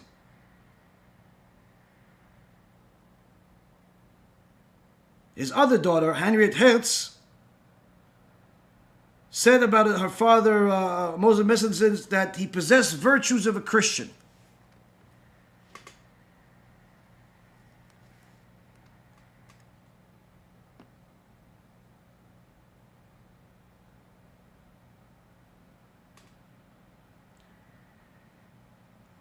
For Rachel Varnhagen, she hated Judaism so much that she would often say that the fact that she was born Jewish was the biggest tragedy of her life.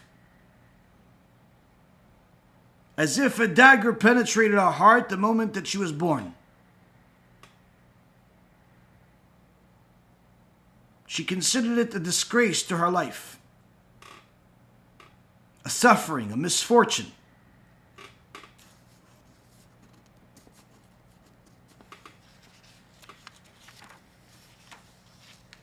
In so many words, the standard Jew in Europe hated Judaism no less than the anti-Semites.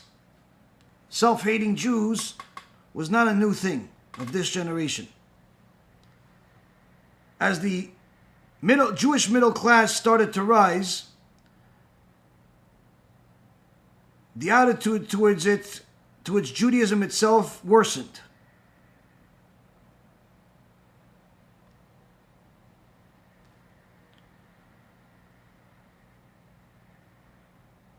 In 1899, the person by the name of Fontaine wrote that intermarriage between Jews and non-Jews became a mass phenomenon. And few people noted because it was regarded as perfectly natural, and nobody made a fuss about it, meaning intermarriage became standard, similar to how it is today in America and in Canada and in England and in pretty much everywhere there are Jews today. The Jasons of 1825 were all Hegelians, at least for a while. Hegel wrote that Judaism was the world of the wretched, the misfortune, ugliness, a world lacking inner unity and harmony. These Jews were ashamed of their origin. Rachel Vargan said that she liked to study Jena because there were so few Jews around.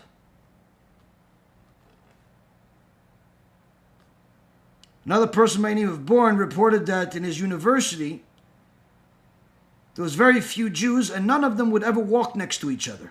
They would all hide that they're Jewish.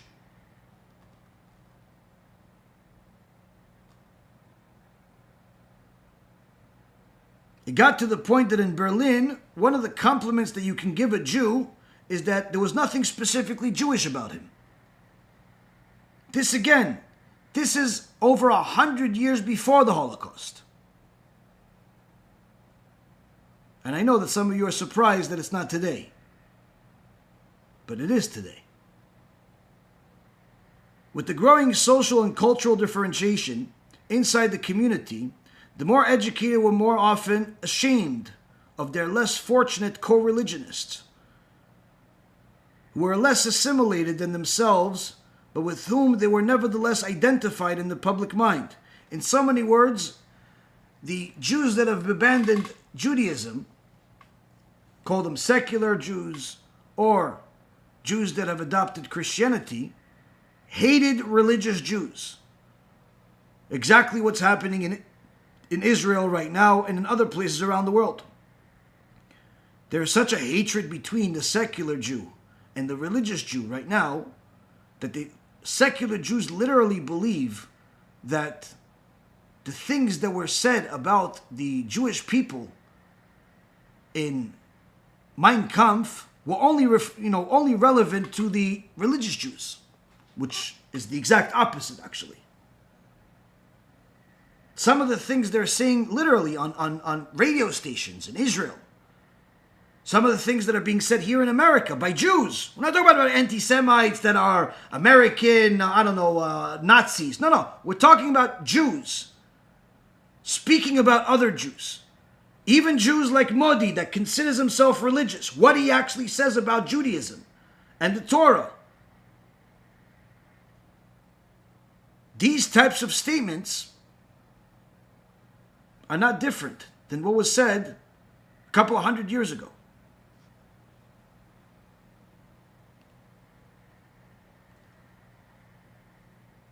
They would literally warn each other from associating with religious Jews.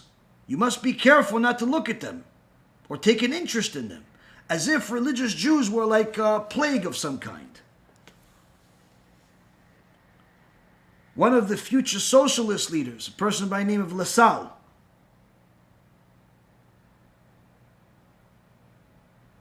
said that he loathed the Jews. So much so that he considered them degenerates, descendants of slaves, with mentality of slaves, who were only created to be slaves, cowardly people, who don't deserve a better lot because you were born to be servants. This is what he felt about his fellow Jews. But interestingly enough, the vast majority of these people converted to Christianity. Born was baptized. Hein converted after writing one of his closest friends that he wouldn't convert, but he converted nonetheless. But then later on, he wrote that he regretted converting, and he was hated by the Christians and the Jews alike, meaning the conversion didn't help him.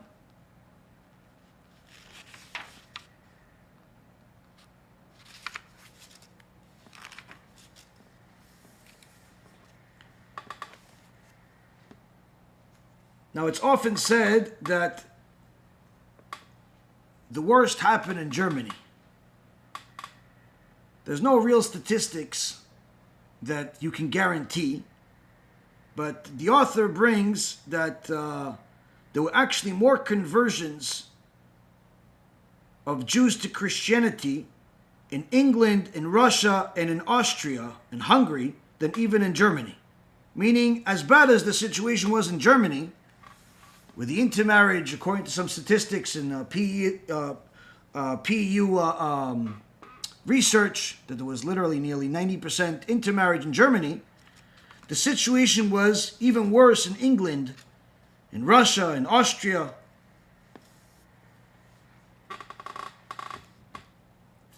Some people said that literally half the people in Berlin converted to Christianity, meaning half the Jews. Regardless, the author says the most gifted Jews in every walk of life, and above all the leaders, the intelligentsia, those that attain social status, economic, political status, prominence, nearly all of them converted to Christianity. In some communities, almost all of the leading families converted. Often the parents would hesitate to convert, but they would baptize their kids. The theologian Schleiermacher announced that Judaism was dead, while his colleague von Schroetel, who was a Prussian minister, said, no, it's not dead yet. Give it 20 years. They're dead. We're still here, Baruch Hashem.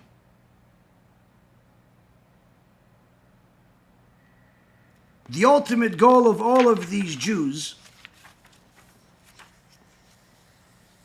nearly 100 years before the Holocaust, was to Europeanize Judaism by purging it from its roots. Some of them were suggesting to ban Hebrew and the Talmud, things that even the biggest anti-Semites have not suggested. And even if they suggested, they didn't succeed. This was coming from Jews, Rabotai. This was coming from Jews. I know that the anti-Semites are going to have a field day. But let them have a field day while we learn the truth of what got us to the point of destruction. This doesn't justify the evil of those that killed us, and our brothers and our grandparents. But needless to say, we have to know that there is a din and there's a dayan. There's a judge and there's a judgment. HaKadosh Baruch Hu does not allow Esav to hurt Yaakov unless Yaakov acts like Esav. One of the followers of Mendelssohn, a person by the name of Ben Siv, complained that Hebrew was disappearing. And he blamed this on the parents that abandoned Judaism and their conservative rabbis.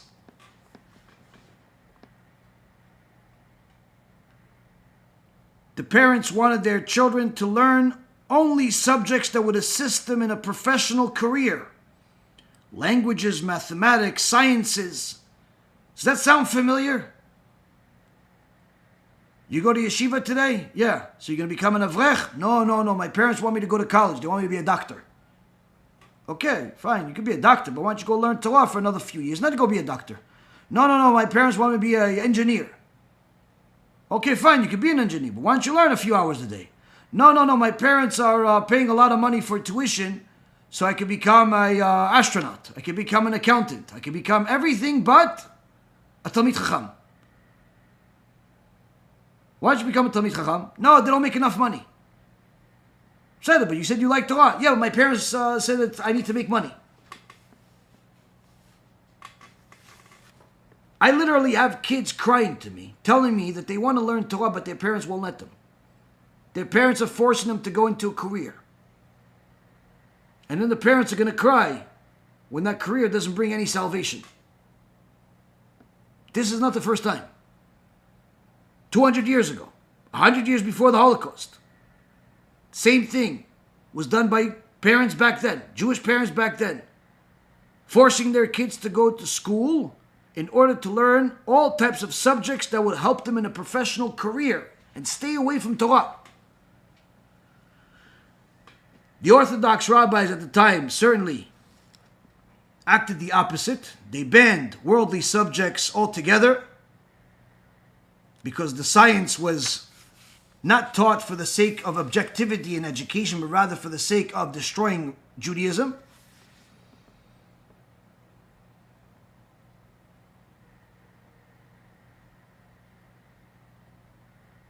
And while at the time of Mendelssohn, Jews still considered themselves a Jewish nation, a few years later, the Jews started referring to themselves as a Mosaic confession. In so many words, people that are connected to Moses.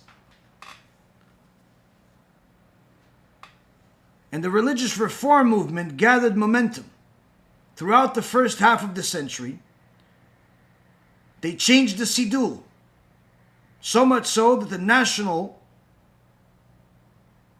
rather than religious content,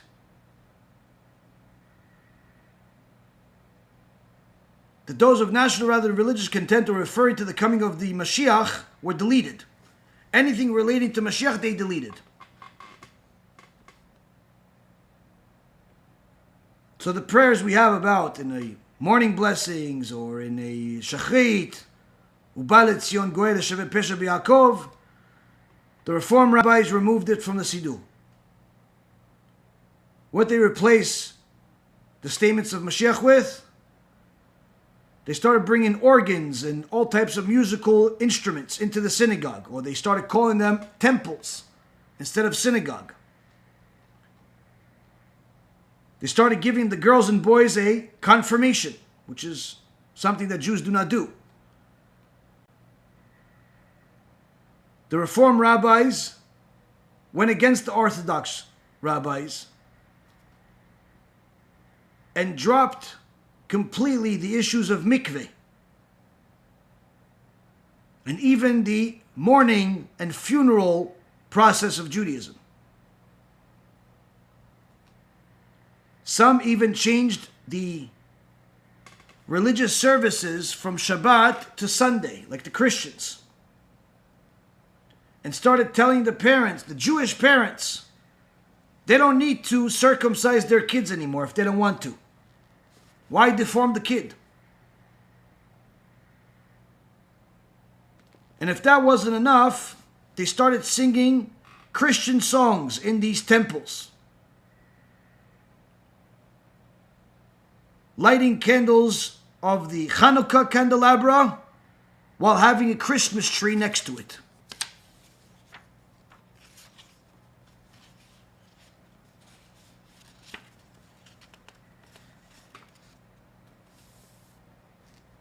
By the 1850s and 60s, these Enlightenment movement types of people were happy because they felt that they reached equality with Germany and Austria and Hungary and Italy and Scandinavia. They felt that they had civil equality. By 1858, the first British Jew entered the parliament, and by 1870, Jews were allowed to attend English universities.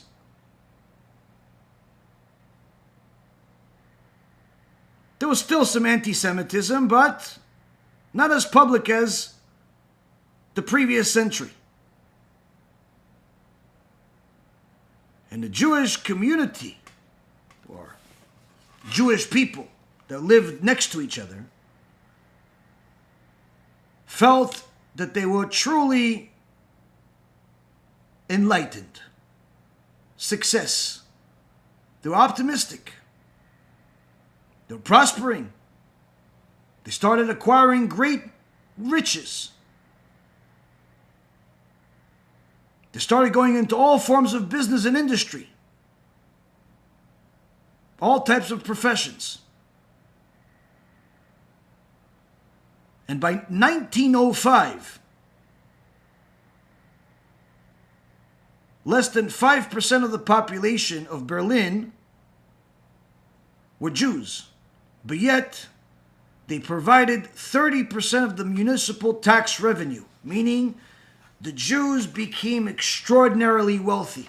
5% of the population, 30% of the taxes. If I was reading this in a newspaper today about America, not a single person would doubt it. Not a single person would question it. History is repeating itself. Now, although I've said this in the past, unfortunately, not enough people have heard it. I believe more anti-Semites have heard my message than Jews. Some anti-Semites actually have abandoned their ways and actually adopted a good lifestyle, following the Torah, either as righteous Noahides and even in a couple of cases, converting to Judaism. Some anti-Semites continued in their wicked ways. And their end will be no different than Nebuchadnezzar and the rest of the wicked people that lived throughout history that went against the Jewish people. But if that was the goal, then we would have already achieved it. It's not. The goal is to wake up our brothers and sisters from their slumber and to make them realize that screaming MaShiach now is not going to help a single person. Because as loud as you scream MaShiach and as many dances and songs you come up with about MaShiach, he's not going to help those people that continue the same behavior that has led to our destruction in the past. Before the Holocaust, the situation that the Jewish world had as far as money was at its best. Everything that I just read was from 100 years to just literally right before the Holocaust. In so many words, the ultimate success of the Jewish people, financially, politically, socially, was right before the near complete annihilation of every single Jew alive. HaKadosh Baruch Hu had mercy on the Jewish people during the Holocaust. He didn't annihilate all of them. We had tzaddikim in the world that protected us. When Mussolini and General Rommel were preparing to conquer Egypt and then Eretz Yisrael, we had tzaddikim like Rabbi Yehuda gather a group of Mekubalim, Kabbalists, and do all types of prayers and tikkunim. Even at one point, doing kaparot in the air, going into a helicopter and flying around the entire border of Israel in order to plead with God not to allow these Nazis to enter Eretz Yisrael and kill all of us. And Baruch Hashem, it worked. But this didn't save every Jew. 6 million Jews murdered. Many more millions died a spiritual death as a result of their abandoning Judaism, either due to their lack of education about Judaism before the Holocaust, or simple disregard to it after. And the mentality of the self-hating Jew continued to evolve, so much so that you actually have some people call themselves modern Orthodox Jews, like this woman that was interviewed by Modi, who went to Yeshiva University, How a woman attends a yeshiva, I don't know, but apparently yeshiva university is not really a yeshiva. And according to the New York State laws, it's not really considered a religious institution either. But how a person can go to a so-called religious Jewish school, but then publicly state how much she hates Judaism and all of the laws, has complete disregard to it. And Modi, the comedian, doesn't take advantage of the opportunity like a real Jew, but rather joins her by saying he also disagrees with much of the law and reinterprets the law himself on live radio or podcast or whatever it was. But he has no problem going to the Chabad house and other synagogues that he's a part of. They're still going to accept him, they're still going to welcome him, and still going to invite him to yeshivot to speak and to make people laugh. Meaning that today, our problem is no longer the reform mentality and even those that go to a different religion.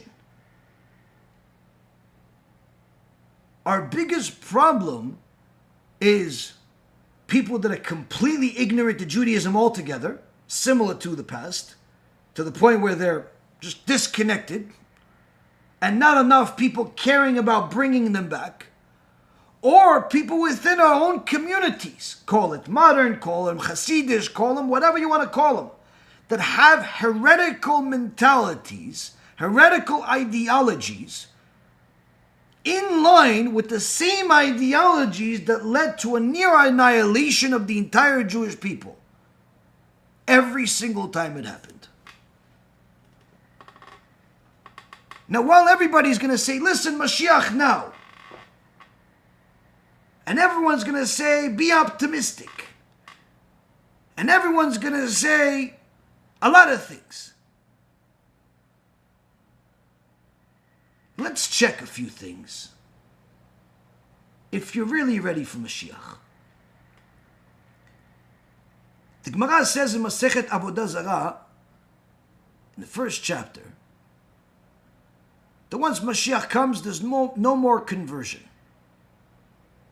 But some communities already forbid conversion now, and have been for a long time.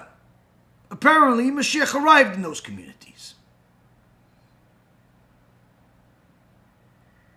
I haven't seen that Mashiach yet. But apparently, he arrived in those communities. The new Sefer by Rabbi Ephraim has multiple subjects in it. One of them is Kuntres Hagerim, talking about converts, how great they are, how it's a gift to Am Yisrael from HaKadosh Baruch Hu to have converts, where he takes the best of the nations and gives them as a gift to his children. But yet converting to Judaism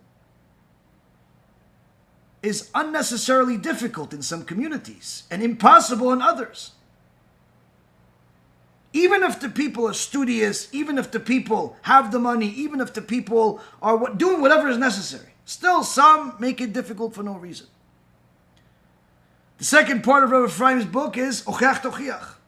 You must rebuke.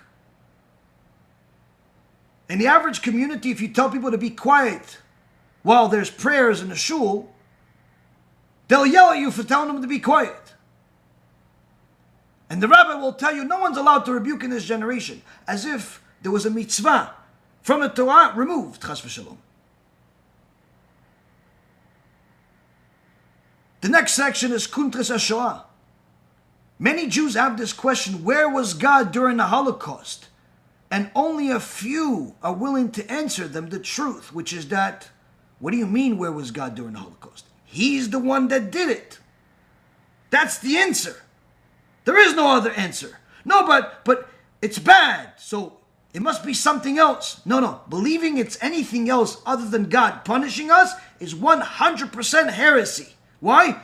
No one can help you or hurt you individually or nationally other than HaKadosh Baruch Hu. The Satan is simply one of the messengers that HaKadosh Baruch Hu uses. Malach Gabriel, Malach Michael, Malach Raphael, they all have jobs. There's all types of messengers, all types of employees that HaKadosh Baruch Hu have, servants. They do Hashem's will. No one does anything against Hashem's will. Where was God during the Holocaust? Where were the Jewish people before the Holocaust? We just learned. The Jewish people abandoned God well before HaKadosh Baruch Hu tried to remind them who He is. Kuntras Gehenom. The average rabbi tells you that Gehenom is simply embarrassment, or if you listen to Modi, Gehenom doesn't exist according to Judaism. Worst case scenario, if you're a sinner, you just come back to this life again. So why don't you just do whatever you want? You could commit every heinous crime under the sun, and the worst case scenario is you're just going to get another life. It's like a video game. What is this, Super Mario Brothers? You're going to go chase, and then you fall, so that you get another chance again? That's the world of God? This is the magnificent God that you believe in? You're just going to get endless amount of chances no matter what you do. No punishment, no suffering. This world has suffering. This world has agony. This world has Holocaust. This world has pedophilia. This world has disease. This world has the most horrific things you can imagine. But no, the upper world is lesser than this, according to Modi. You could be a Hitler, you could be a criminal, and God won't punish you. He'll actually give you another chance, no matter what. Rabbi Modi, you're fired. And whoever taught you this, you should perhaps go back to yeshiva, learn real Torah, because what you said is 100% apikosut.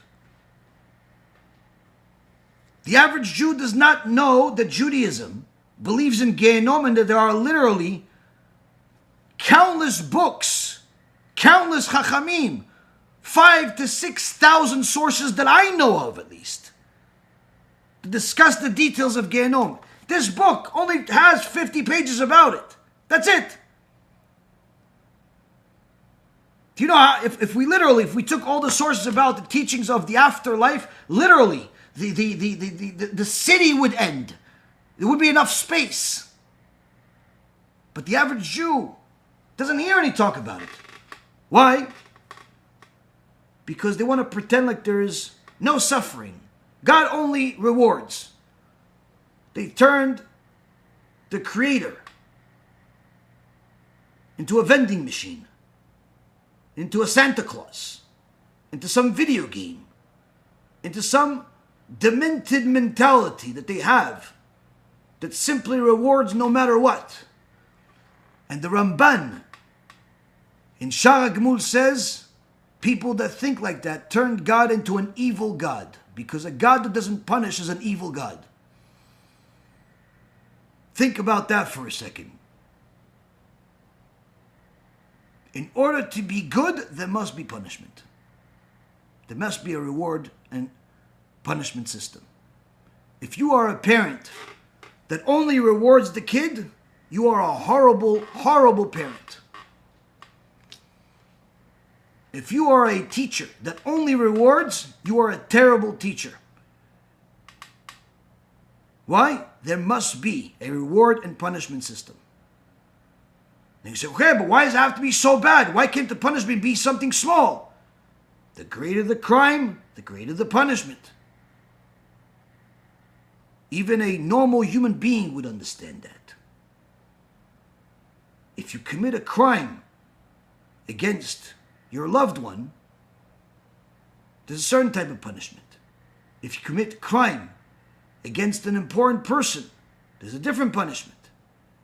If you commit a crime against a king, certainly a different punishment.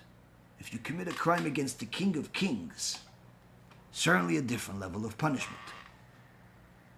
When the average Jew does not know what Gehenom is, what hell is, and thinks that it's a Christian belief, that means that they've literally know more about Christianity than they know about Judaism. And this problem is not just in the secular world. This problem is everywhere. Last but not least,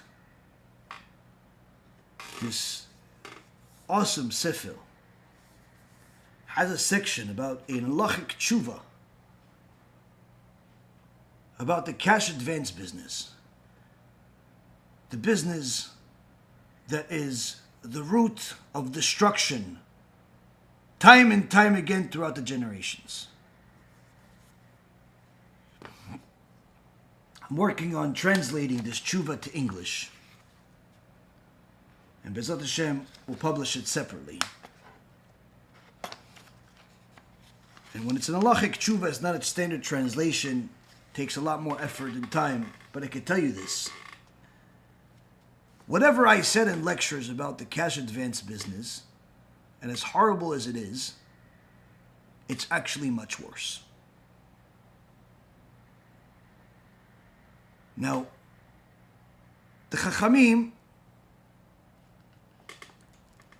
didn't just bring their halachic considerations about whether you should or you shouldn't be in a lending business or not. They brought history. And I'll give you a couple of sections I worked on just in the last couple of days, where you literally see how this has been a tragedy for the Jewish people.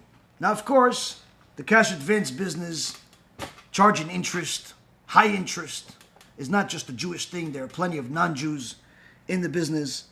But the fact that there's a single Jew, needless to say, a religious Jew in the business is already one too many. The fact that there is many religious Jews in the cash advance business and similar types of operations with rabbis supporting it here in America and in other places shows literally how close we are to another Holocaust.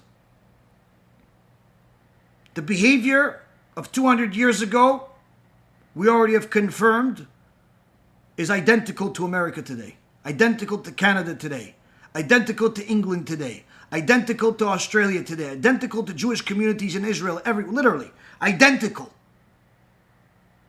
What about business?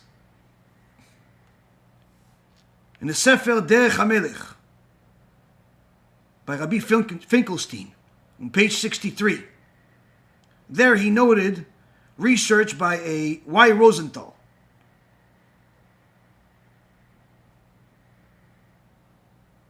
Y. Rosenthal Research and Sources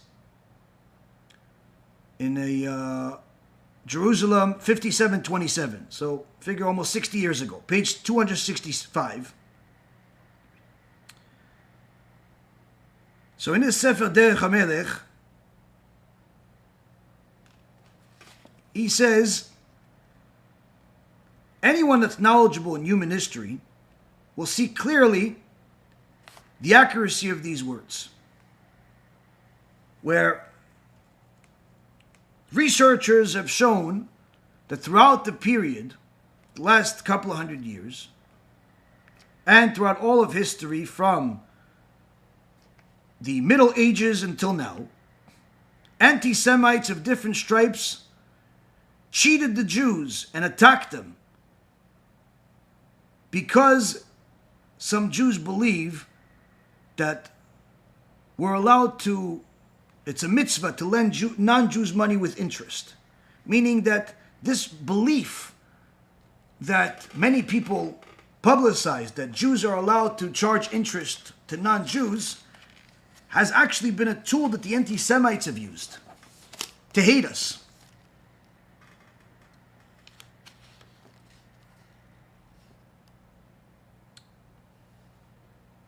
In fact,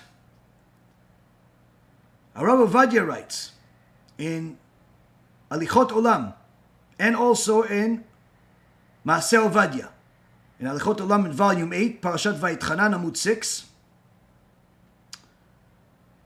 And in Maseh Ovadia, in page 380, he brings the commentary on the Kerem Shlomo. And he says that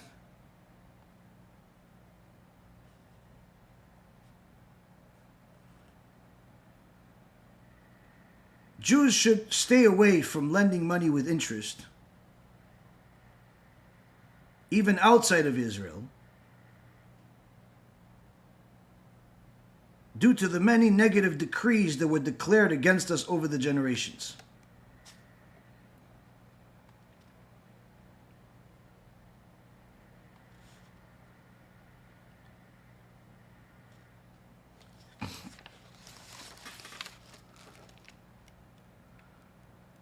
And he says that this is true even in countries which call themselves democracies or democratic, because more than once we've seen that they have passed laws against the Jews under various strange and twisted justifications.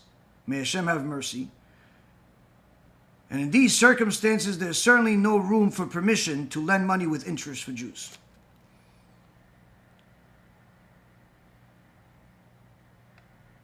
To non-Jews. To anybody.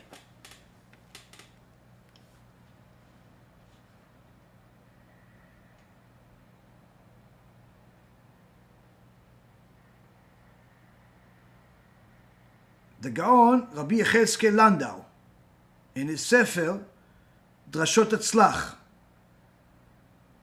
publication by Machon Hatzlach, Elad edition, on page 539, he warned about this danger of Jewish people lending money with interest. And he writes as follows: it's forbidden to lend with interest to those nations whom we live in their shadow and treat us favorably. They are people of faith, believers of the blessed Creator, and the Torah of MaShiach came from heaven.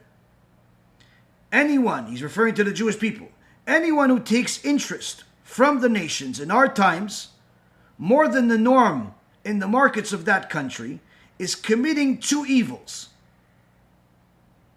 One, the very fact of taking interest payments itself is evil, and furthermore, he is in the category of a rodef, who is among those who put the Jewish people in danger by giving us a bad image in the eyes of the nations. It is appropriate for us to follow the attributes of the Holy One, blessed be He, who desires kindness. But as a result of our many sins, continues Rav Landau, the wicked people act the opposite of this instruction.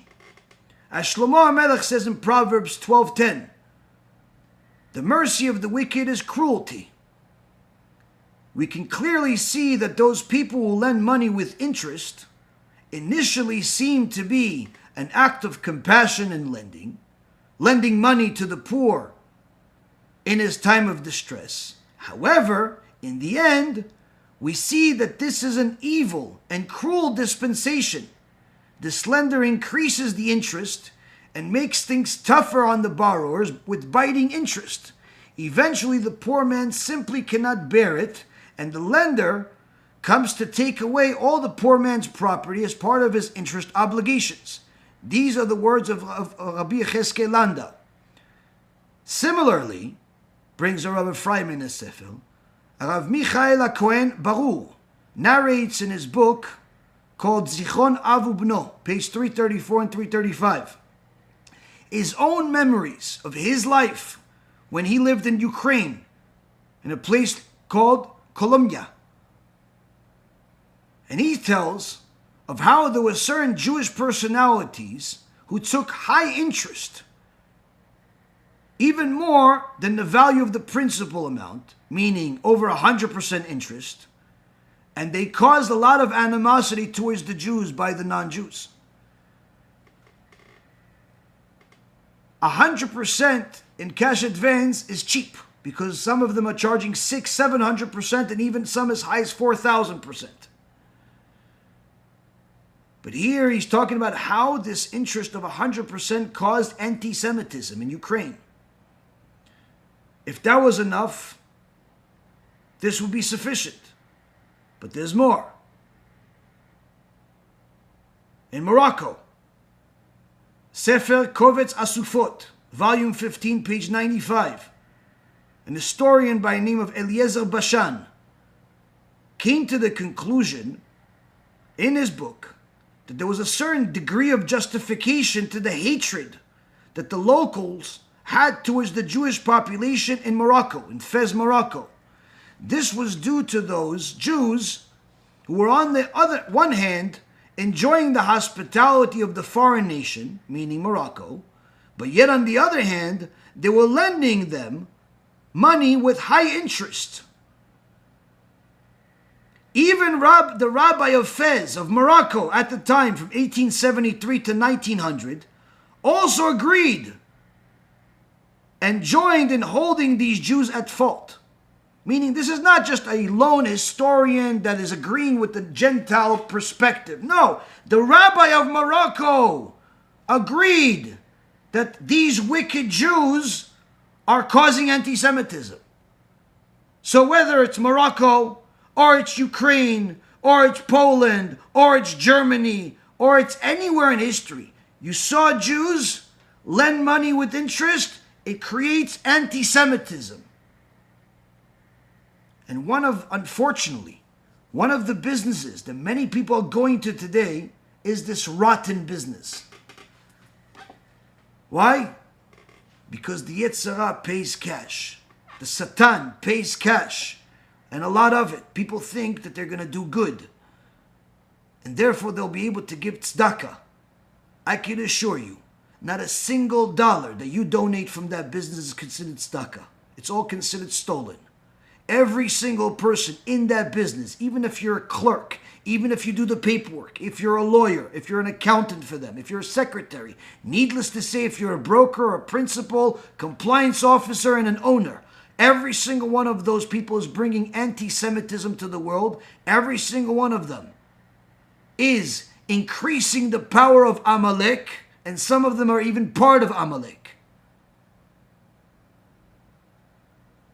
And worse of it all, any rabbi that takes money from those people, knowing that this is where they get their money from, without saying anything, without stopping it, without at least rebuking the guy and trying to get him to do tshuva, you are a partner to the crime. Why?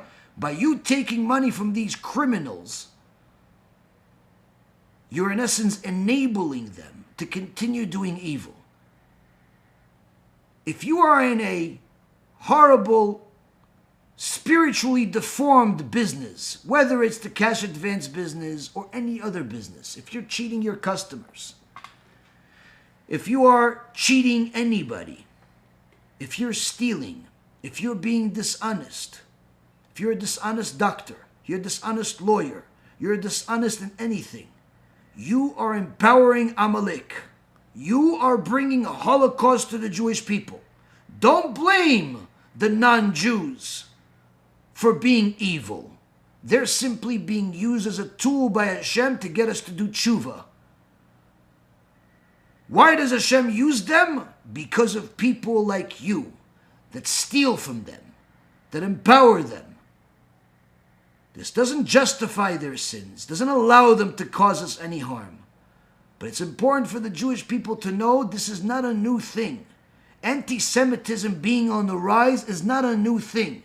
More than 50% of Americans have already admitted that they hate the Jewish people. That's just 50% that admit. Who knows about the other 50% that hasn't admitted yet?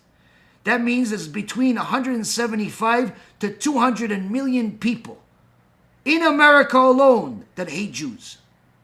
Needless to say, the people around the world, they have all the reasons in the world to not hate us, but you're giving them a reason to hate us. We've invented amazing things. We've brought amazing things to the world, whether it be technology, medicine, all types of innovation, all types of things, most importantly, religion.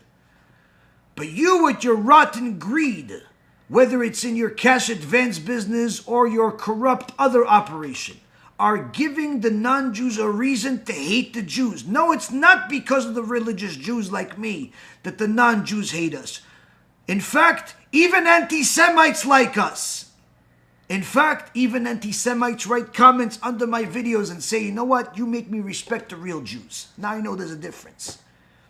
Guess what? Just because someone is religious doesn't mean they're a real Jew. And just because someone's not religious doesn't mean they're a fake Jew. If you are cheating the non-Jews, you are the cause of the next Holocaust, the next destruction of the Bet HaMikdash. You are destroying the Bet HaMikdash every day. As Chazal teach us, every day that the Bet HaMikdash has not been built, that's because we destroyed it. Meaning, if it was here today, Hashem would destroy it today. Anytime you cheat, it's a sin. But when you cheat a non-Jew, it's even worse than cheating a Jew. Because he no longer blames you, he blames Judaism. It's a chilul Hashem. So whether you're cheating, stealing, or simply causing agony to the non-Jews, wherever they may be, in one business or another, you have to understand, you are the problem. You are the problem. It's time to do tshuva. Don't tell me Mashiach now. Mashiach is not going to help people like you. Mashiach will destroy people like you that empowered Amalek. Many of our communities don't speak about stuff like this because there's money involved, because there's reputations involved, because of all types of flawed reasons. We have to understand this distance that the people have from Judaism today is not because they know so much about Judaism and they decide they don't like it, but quite the opposite. Because the average person, the average Jew, is not given a real Jewish education, even if they sometimes go to yeshiva. They smell, the kids of this generation smell the dishonesty in the air. They ask rabbis basic questions about reward and punishment. They can't get a legit answer. They ask different people about different types of things. They can't get a normal answer. We are all at fault here. Instead of crying about a building that was destroyed 2,000 years ago, perhaps we should start crying until we change today.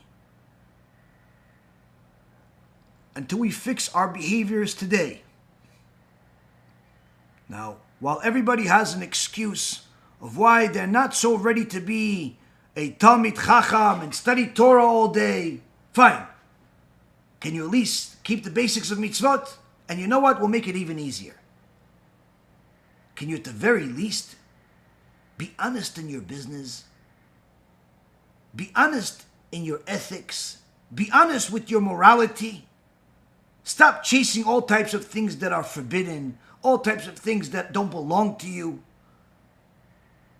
All of these liberals claim to be decent people, while decency has a completely different definition than what they think it is. If there's an ounce of decency in any one of us, we have to start seeing what the truth is instead of defining it. This is the truth. This is where I go. Don't redefine the truth. Don't rationalize the truth. Don't modernize the truth. The truth of Judaism has been around for over 3,300 years. And any time we try to modernize it, we try to improvise it, we try to do all types of things to steer away from it, a disaster was what happened. The Jewish people need more truth. Needless to say, the whole world does. Instead of trying to redefine what the truth is supposed to be according to your desires, look at the truth that worked. Look at the truth by the ultimate giver of truth, HaKadosh Baruch Hu, who has a signature that says emet, truth. Now, if you can't follow all of it right away, at the very least, don't continue disgraceful behavior of saying that perhaps the truth should change. The truth is the truth. And whatever else you're doing is simply not. Instead of us crying about a building, instead of us crying about a MaShiach, instead of us crying about all types of things that most people cannot even fathom, no more than Plato can fathom the secret of tears. Instead of crying about all of those, let's cry about the things we can do something about. Let's reform the things that we can reform. Reform our business practices to be in line with honesty. Reform our spiritual practices to be in line with halacha. Reform our mindsets to be with the ideology of the sages. Reform our sense of truth to be in line with the Torah itself and the Creator that created truth. You want to reform? Reform back to the truth. And see the destruction will no longer happen. Not to us and anyone else that loves us, but only to our haters, only to our enemies. Instead of crying about some things that the average person does not understand, let's cry about those people that never got a chance to even hear the truth once in their life. Cry enough for Hashem to have mercy, for them to get an opportunity to hear the truth once and for all. Because when they do, if there is 1 ounce of their body that is Jewish, they'll jump at that truth and abandon all lies. The only people that stick to lies are people that love lies, because it simply enables them to be wicked, even if they pretend to be righteous. You want to reform? Reform back to the truth. It's a much better system. God signed off on it. Thank you for learning with me. May Hashem bless each and every single one of us to have success in the reformation of our own ideologies, personalities, religiosity, business, and everything that we have, to be in line with HaKadosh Baruch Hu's will. And may Hashem give each and every single one of us the wherewithal to encourage our communities to do the same. Once we do that, we will finally be the light of the nations.